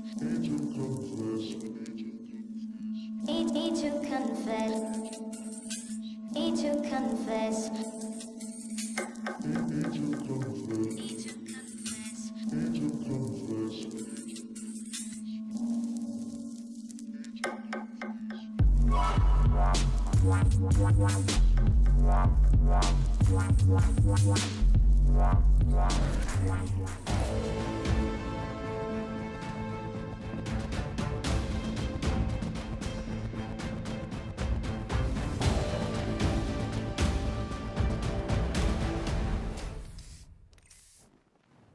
Hello, ladies and gentlemen, and I'm so sorry about this technical difficulty. We are going to be jumping to one at 6 minutes in already. We don't know who took the first objective, and there was a little bit of a mix-up just between spectating and all that, but we have stuff fixed as we're running through. It seems like all very simple legendaries and usual legendaries. Let's jump straight into this team fight. We see a Talus onto the back line with Frog Blender, both able to take up a lot of damage, and Whirlwind is going to be popping out, and Blazing Hussars have already gone on to the aggressive stance. Blazing Hussars really trying to fight into this, and they've got a good team comp for it. They have a lot of healing in this tight little areas. Zexalos, though, getting aggressive on the Ashe and making their presence known. Inara, the last one standing, triple kill for Kamaker. Do not challenge Makoa. And it seems like Makoa was not banned away during this drafting phase because he is rolling through the rest of the team, and now it seems like Team Viral is going to pick up the second objective, excuse me. Already getting that mixed up in my mind. And now utilizing ultimates, it all comes down to, do Viral want to start off with the ultimates for this team fight, or do Blazing Hussars want to start using them to defend this objective? You have to start using your ultimates to defend because Viral have every pick that they like. Everybody on that team is on a comfort pick right now, and they're looking comfortable on these picks. Kamaker on Makoa, Dialer on Buck, even as they go down. Kamaker gonna pick up a kill, though, as Sleppy picks up Kamaker in return. Frog Blender getting aggressive. We've seen Frog Blender do amazing things on Grok already. Yes, and Dialer, Frog Blender, no matter who it is, this Grok pick has been one of my most favorite pickups. But if we're looking over to the side of Blazing Hussars, they actually do have 3 supports online, and that's a lot of healing coming through. It will be a little bit interesting getting on to later game. Ooh, Maldamba's already leading the charts, overtopping all of 3 healers at once. The thing is, if you're going to go these 3 side healers, you also have these 3 off damage characters, and that's what all of them do. Sleppy going to go down, though. Zexalos has no room for compassion as they take on the world. Daven into the back line. In return, gets 1 for the Talus, but hooked in onto the side, and now he's gone out of position. Grafis gets 1. Red Serpent onto the sideline. Grafis gets 2 because of it, and it's able to disrupt this front. Blazing Hussars are now stuck at the top position, but Team Viral have to back up and wait for a regroup. Yeah, good heal, though, coming out of the Baku. The Baku known for this Maldamba play, looking very comfortable on it. 40 seconds left, and we're already about 85% of the way pushed. Blazing Hussars, though, have 3 ultimates, and we're going to have to see them get used in a second if Viral decides to hit the gas. Now, it all depends on who's going to use their ultimates, who's going to utilize them, and what the outcome has to be. Now, we're dropping so low onto the backline. Frog Blender is 1 shot, but still, the Ancient Rage is available. Kamaker has full potential to get onto this front line, and we find Daven is going to go down. Sleppy in return also gets picked off, and Blazing Hussars have 2 team members lost. Magito, though, and in the middle of this Frog Blender, ultimate Frog Blender gonna go down as well. Look at that hook getting right out of the sky. Erase goes down and Viral push successfully. Kamaker with these hooks, they are just deadly. I did not think I could see a Makoa played so well, and we're seeing it right here as we're looking back into the itemizations and also going over a few legendaries as we have not seen all of those yet. I'd like to pull up the scoreboard and see what's happening through. We do have royal subjects on Grafis, bulk up Buck, the more usual, but onto the side, I want to talk about Daven going for that Talus legendary. Yeah, Inner Strength, Rune of Travel now resets the cooldown of Overcharge and Blitz Upper when activates, which means that not only it basically means that the mobility makes deal more damage. So the more mobile you are, the more damage you deal, and that's what Talus loves. As soon as you use that rune travel, you are also going to be a deadly target. Onto the side, Evil Mojo is initiating onto this team fight. Zexalos is the first one to fall, but we still do have Ancient Rage available from Makoa, so he's able to engage at any point. It all depends on how they want to find this out. Kamaker onto the aggressive side, and he's looking for that Ancient Rage. Here it comes out, but Whirlwind tries to deny it through, and it's not going to work out as Cauterize just bears down onto the side of Blazing Huzzahs. Kamaker is a monster right now. Even if they're not technically getting all the kills, they're creating all of the situations where the kills are getting got. Viral ran in there behind Kamaker using Ancient Rage, and there was nothing that Blazing Huzzahs could do. And with this, Talus is engaging, using the true power, trying to see if he can contest this objective, but 93%, 96, and it's ticking up. Team Viral are able to get off this objective, and Blazing Huzzahs touched at the last second. Overtime is going to be ticking up in just a second. Kamaker and Dialer get a double. Viral look like they're doing so well, and Pips jumping around, trying to keep himself weightless, keep in the air, but Blazing Huzzahs, they drop, and Team Viral get the second game victory. No one's undefeated anymore as we're tied 1-1 after that set. And again, when you don't ban Makoa against Kamaker, this is what happens. You have to make sure Kamaker is not allowed to get Makoa 12-4 and 16 with 63,000 damage. That is a frontline stat line. And just shut down Erase and Frogblender, each of them with 1 kill and 10 deaths. And Graffice, the follow through on every bomb. Sticky coming up with 129k damage. The charts are showing it themselves. Usually we don't look over damage, we look over team composition and how they play. But just looking at the numbers, we can find that Team Viral really pushed the gas pedal on this one and wanted to go full out with a damage composition. How long everybody on the Blazing Huzzahs was dead. 4 of them with 10 deaths, and Davin GR with 13. That's a lot of time you're spending not playing. And when that's the case, it becomes real easy to start capturing points. Now, as we're looking over some things, I do want to reiterate that, yes, that game, we did start off at the 6-minute mark. I am so sorry that that was a little bit of an occurrence and interruption issue on our end, but we will be fixing that and hopefully bringing you the next set of games all just fine and dandy. Now, we are going to be queuing back into the map draft in just a second. Please stick with us, and here we go on to the next map of Serpent Beach. Serpent Beach is a, said it before, I'll say it again. It's a nice neutral map to try to even things out a little bit. When you're on your back foot, Serpent Beach is a great place to go. You can pick your comfort picks. You can ban people's comfort picks. Everybody is kind of good on Serpent Beach, but more importantly, upper level areas to defend on. You have the upper level areas to come from, so you might get some snipers. You might get some more vertical characters. You can really go interesting on Serpent Beach and make it work. And we've seen picks like Strix, Kinessa, Grover, all of the very unusual pickups that we haven't seen too much of recently, but now that we're coming into Serpent Beach, I want to see how they're going to utilize a composition like that. Let's queue over straight into the champion draft this time and see who's going to be banned away, who's going to be picked up. First ban away is going to be Torvald. Unsurprising to me. Torvald looking good. Cassie, though. Viral's going to ban Cassie away, giving the Blazing Huzzahs first pick overall, and not surprising, they're going to grab Makoa. Makoa, a challenging pickup. Very well played last game by Viral. Now back onto the side, they're going to look for the Inara and Grok composition. Yeah, Viral has had some success with Inara and Grok, but it's strange to me that they would and Bomb King to get through. I mean, these are two of the most comfortable comfort picks that the Blazing Huzzahs have. They're also going to grab Ashe, so they already have 2 frontliners.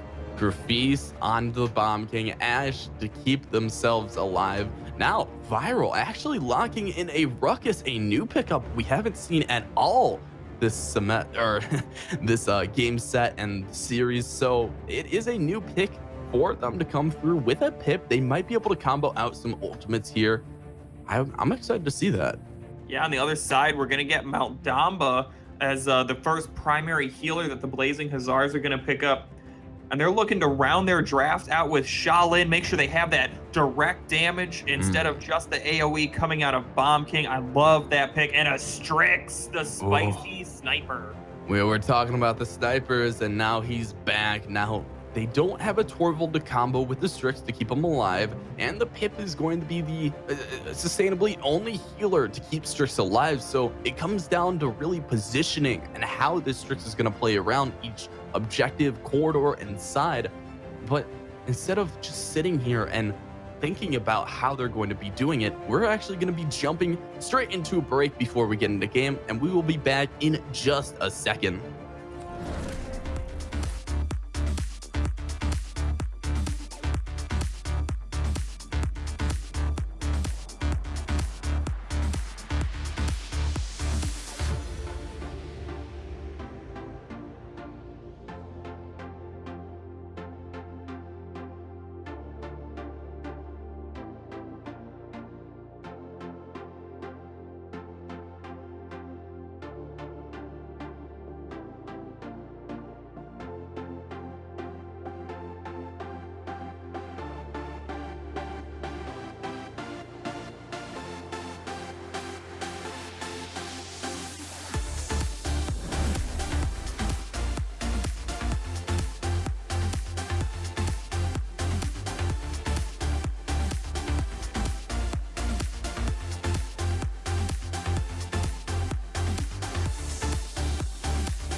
Hello, ladies and gentlemen, and we are back into game number 3. Blazing Hussars are up 2-0 on the Team Viral, and now starting off this composition, starting off this team fight, we're going to be breaking down legendaries. Looking over, we find that Aku is going to be picking up the Dread Serpent Dialer onto the Desert, Shadow for Shaolin Chemiker, Leviathan Zexplos onto Slugshot, and finally Royal Subjects for Grafis over to the side of Viral.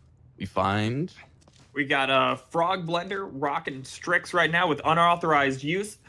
Dave and GR on Inara. Aerial Assault Megiddo. I'm not surprised to see Aerial Assault. This is the Bunker Buster build that I like to call it, where you can jump right up into those defensive strongholds while you're pushing or while you're defending and make sure that you can just put a ruckus right in someone's face and say, deal with it. Ooh, and the damage comes through. Frog Blender showing off with a double kill to start things off. Now he's rocking it through, trying to get a triple, but it seems like he's not going to pick it up just yet. Zexplos is going to fall to the flare, and now Megiddo gets a Grafis Chemiker. Team Viral back onto this aggressive push. They're looking so well right now.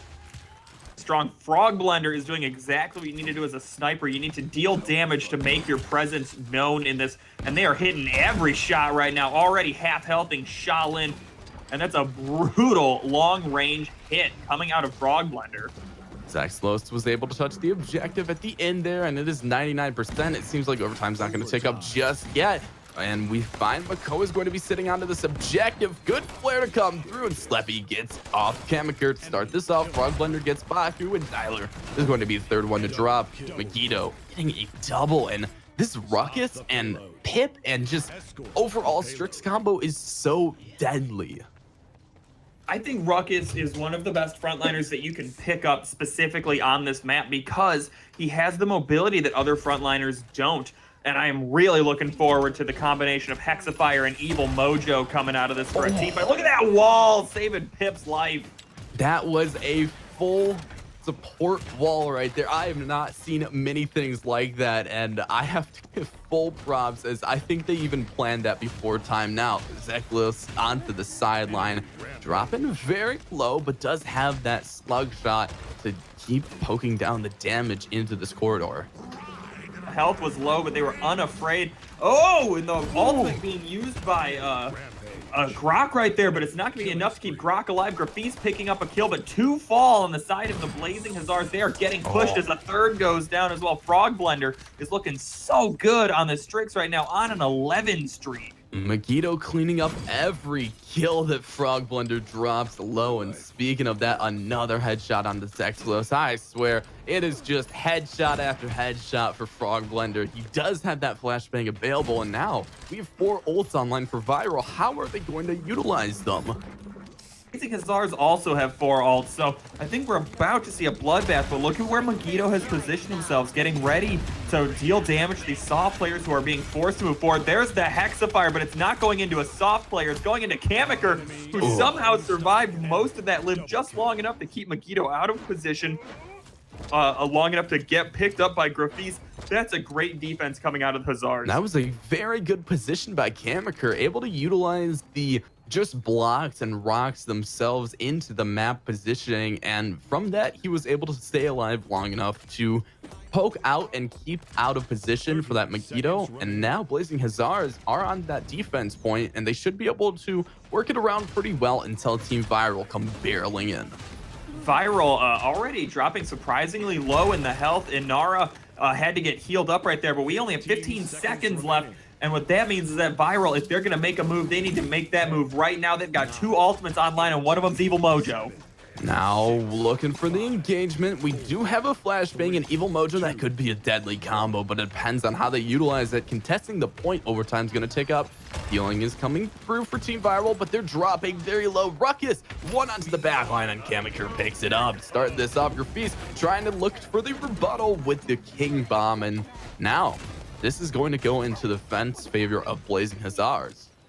Viral looked really strong to start this round. They commandingly took the point, and then they were pushing before it even looked like the Hussars knew what was going on. But the Hussars mounted the defense at that last choke point. They saved their ultimates well. They still have 3 big team fight ultimates online compared to only 2 for Team Viral, and those are on their support, or excuse me, 3, but 2 of those are on their support. So we're tied in ultimates right now. The Hussars, though, put up a great defense. They are, and they're holding on so strong and well. Now, looking over to the itemizations, each team seems to be able to pick up a tier 2 of some sort of kind. Baku not able to get that Chronos yet, but Team Viral all look like they're running another secondary item, which might just give them a little bit of a advantage over Blazing Hussars. Yeah, the Hussars looking to get near the point at least this time. They don't want to let Viral pick it up for free like they did before. Pip dropping a little bit low as Kamikaze is on the point, and that's where you want Kamikaze. You always want your big frontliner to be on the point, capping it, making that extra money. Oh, Zexlos trying to assert the dominance, but falls before she can even get into the air. And now it's all about the collapse. Will Team Viral get this to come through? We have Evil Mojo online. Kamikaze is dropping very low, but he's going to utilize that Ancient Rage to move onto the back line, try to pick up Pip, and Sleppy's dropping so low, but gets out of there using a great weightless jump onto the wall. utilizing every advantage you can get into the air and ults out Kamikaze, and it's now turning around for Blazing Huzzahs. Sleppy looking slippery, avoiding that kill. The Blazing Huzzahs 90% on the point. Devin GR gonna get on it though, stop the bleeding a little bit, but 96. Ash looking strong, just existing. Zexalos doing a great job, and that's what you want Ash to do. Make sure that they can stand there. Overtime is ticking down. The Viral has to get a foot on it, but they can't do it in time. Objective captured. Blazing Huzzahs take their first lead of this match, and they're looking to win it all as Grafis takes down Tip.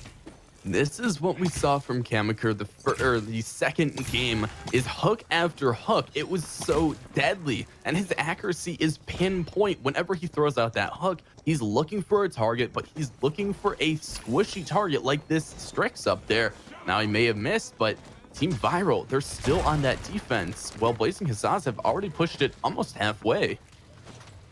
Almost 2 minutes left to go still. They're getting to that really tricky choke point though. This is where it's the easiest to set up your defense. Strix is gonna go down though, as is Mogito. Blazing Huzzahs pushing forward, gonna take down Erase as well.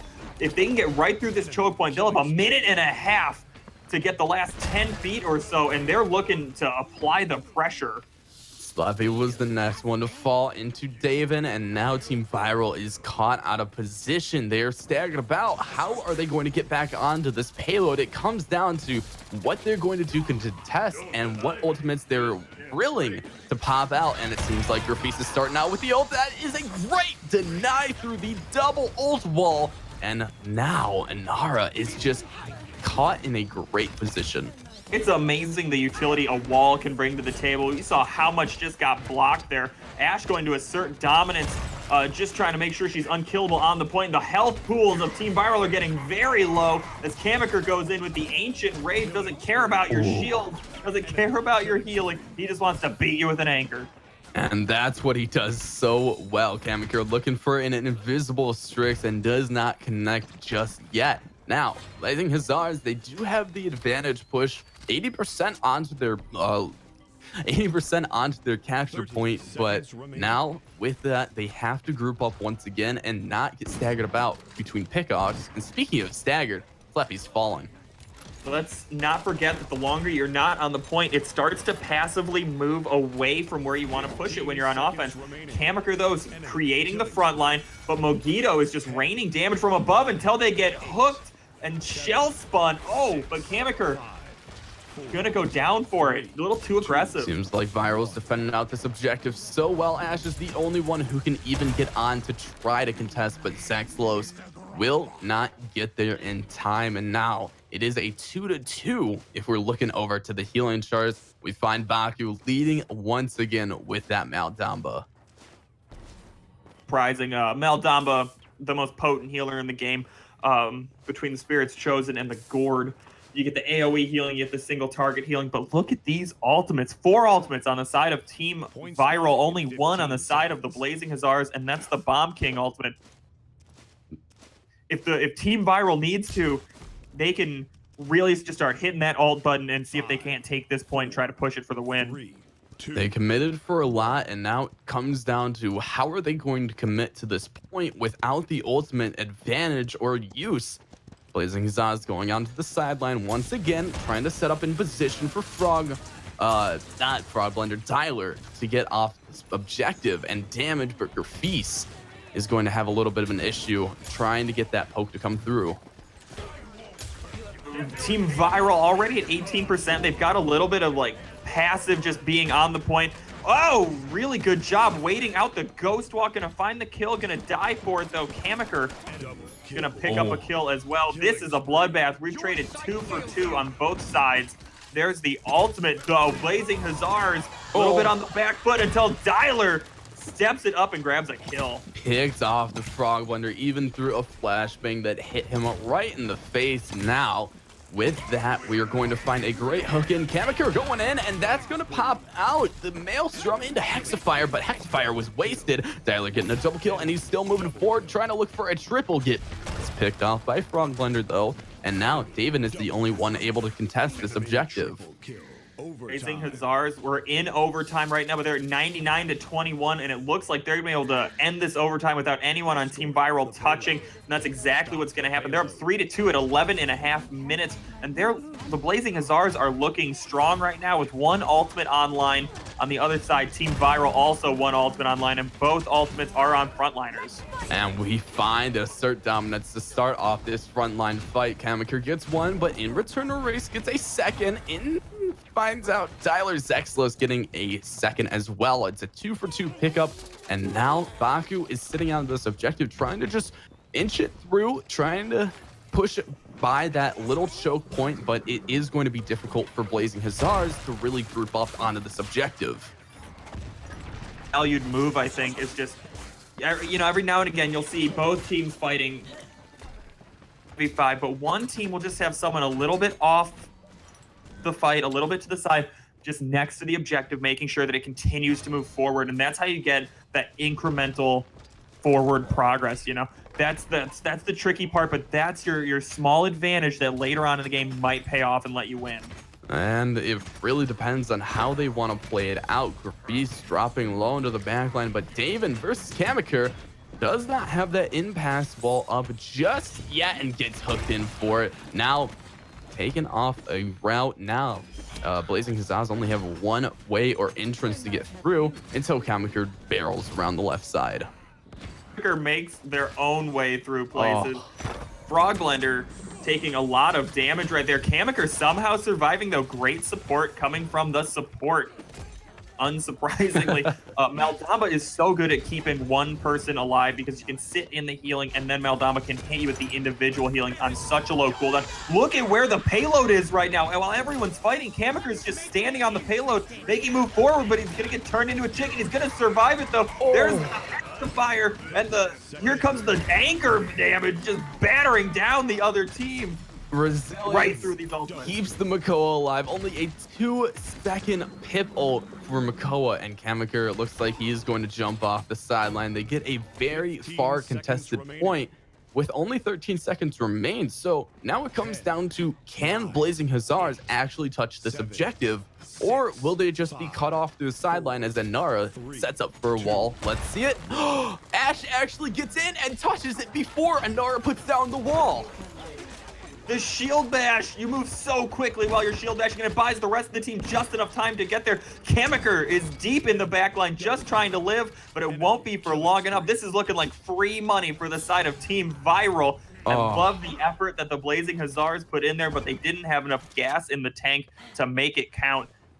And Viral took advantage, and now they've got a little bit more money to spend. It was so close, and I agree with, if Kamaker and Zexlos both had ultimates there and Kamaker wanted to go into the aggressive Makoa Ancient Rage, I felt like they could have even utilized and pushed that objective through. But now it comes down to a 3-3. If Team Viral take this, then we're going on to another set. Yeah, right now Blazing Hussars looking at a championship point right now. If they can capture this, they'll win it all. They'll be our January champions. But if Team Viral can capture this point, they're going to put themselves on the board, break the winning streak of the Hussars, and give themselves a little bit more life. Let's see how it goes down. And now starting off the team tight, Davin is going to sit onto the front line. Heat Haze has popped out, and Dialer able to get some free poke to come through. Nobody knows where he is, but they have a general sense trying to rocket barrage throughout the sideline, and looks like that isn't going to collapse onto anyone as Seismic Crash only touches Dialer just a small bit. Kamaker gets the first kill to start this off. Blazing Hussars now have the objective control. 1,200 damage shots coming out of Frogland, but that is so much damage. You can two-shot any of these smaller, squishier characters on the team. Viral sitting on 2 ultimates right now, and they are down. Blazing Hussars already over 80%, and it doesn't matter how well the Strix is playing because the Hussars are at 93%. They're pushing. They want this victory. Evil Mojo does not stay long enough, and Ash gets off the assert dominance. They're trying to touch this objective, but Blazing Hussars are sitting on this aggressive point. Kamaker pops out the Ancient Rage, and Graffice takes out Megiddo. Pip, Slappy, the only one left to contest this objective, and it looks like Blazing Hussars are taking the victory as they are our January Go4 ESL finals I am excited. These games were just amazing, unexceptional. Don't look a whole lot cleaner than that. The Blazing Hussars came out, and we just watched them win 6 games straight. They didn't drop a set to anybody. Wow. Game. They barely dropped points. Really good coming into this, but you can't give the Hussars all these picks. I mean, King Kamaker on Makoa, Zexalos, Ash the Baku on their famed Maldamba, looking so strong, 159,000 healing. I don't know how you get through that. I don't know either. Grafis was allowed to get that Bomb King 3 times in a row, and that probably what was the deciding factor. As we saw, they did have a little bit of a struggle when they weren't able to utilize and pick up the Bomb King in earlier sets, but once they got Grafis back onto that Bomb King, it was more of just how are we going to position and what is the rest of the composition going to be for the team. In Makoa and Bomb King, there's just so much pressure being applied to every single part of your lineup, and it's so difficult because you want to focus on Kamaker, but while you're focusing on Kamaker, that means Grafis is free firing, and the entire time the Baku gets to be ignored. And when the Baku is ignored, you get 159,000 healing and people don't die. Yeah, everything's an issue and everything is amazing, especially when we're sitting here and we're watching over these games. I am the Absurd Gamer and we're here with Unexceptional. The winner is Blazing Hussars. I was so excited and happy to cast this for the Go4Paladins Cup. And if you guys want to sign up, there is a North American, a European, and of course excuse me if I'm blanking on this, a LATAM server and setup for Go4Paladins. If you guys want to sign up, please do it. This is how the big teams get started. This is how you make yourself well known, is getting on that board, getting up there, and then getting onto the stage. That's the next step from this set. Thank you guys for watching the Go4Paladins Cup. Patrick, do you have anything else to say before we wrap things up? Up today, start playing so I can cast your games. I want to see everyone in Jacko Pro. I do as well, because there are so many good players out there and we need to see you achieve that goal. Now, Patrick, you want to link yourself, Twitter, anything? I will shamelessly plug myself. You can follow me on Twitter at UnexceptionalTV, or I stream on Twitch, just Unexceptional. Wow. All right. I will be sure to check you out, and I think I'm already following you. Now, for myself, I'm only going to shamelessly plug my YouTube, as I am the Absurd Gamer. Thank you guys for watching the Go4Paladins Cup, and thank you, Vox, for doing all of the production behind the scenes. He is amazing. We have to give it to Vox. He is the voice. Everybody loves him. And can we just see it in the chat, like a little hype for Vox doing everything here? Hashtag thanks, Vox. As always, blame Vox. Okay, now we're just blaming him. Thank you guys for watching. As always, this has been the Go4Paladins Cup Finals. I will see you guys next time.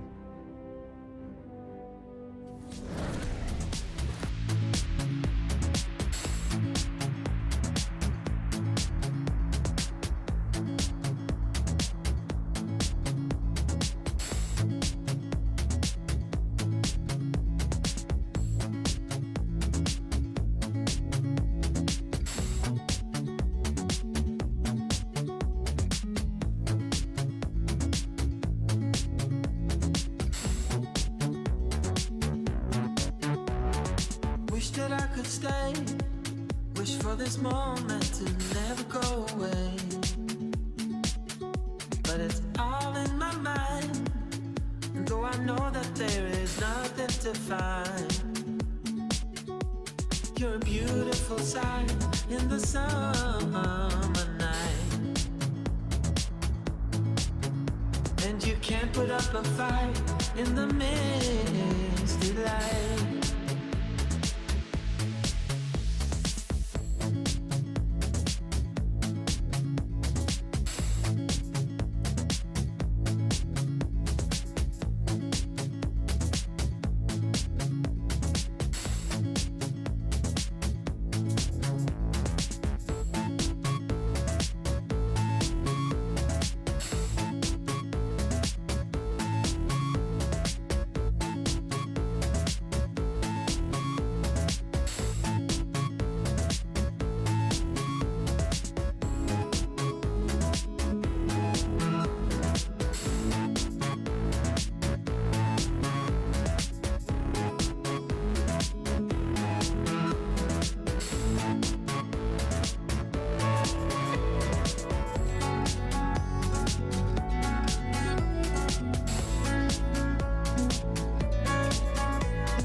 miss me at all?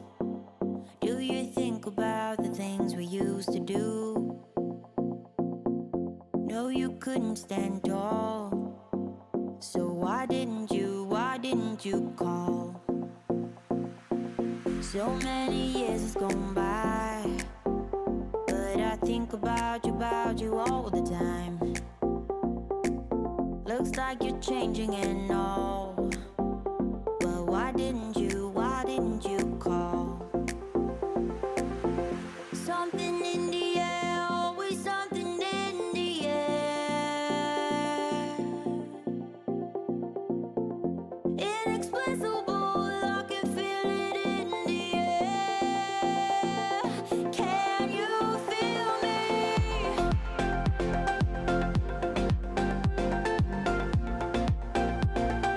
Can you feel me?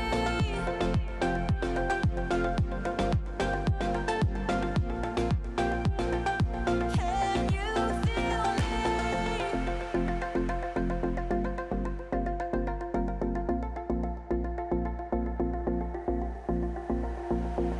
Do you miss me at all? Do you think about the things we used to do?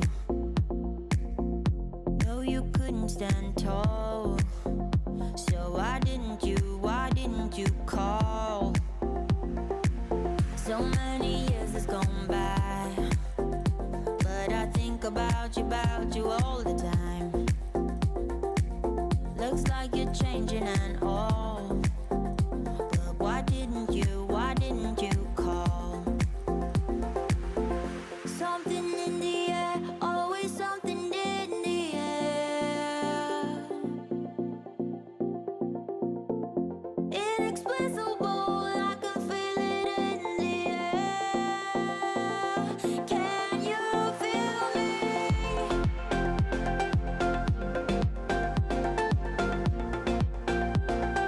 Can you feel me?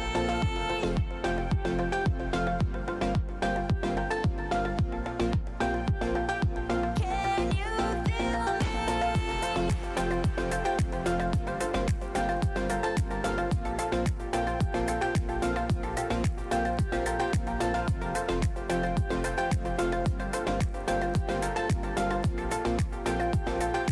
Can you feel me?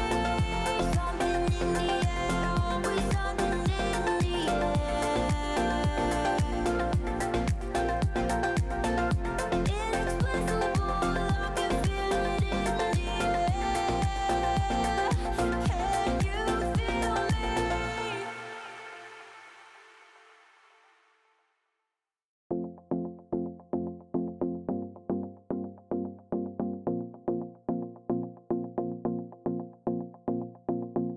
Do you miss me at all? Do you think about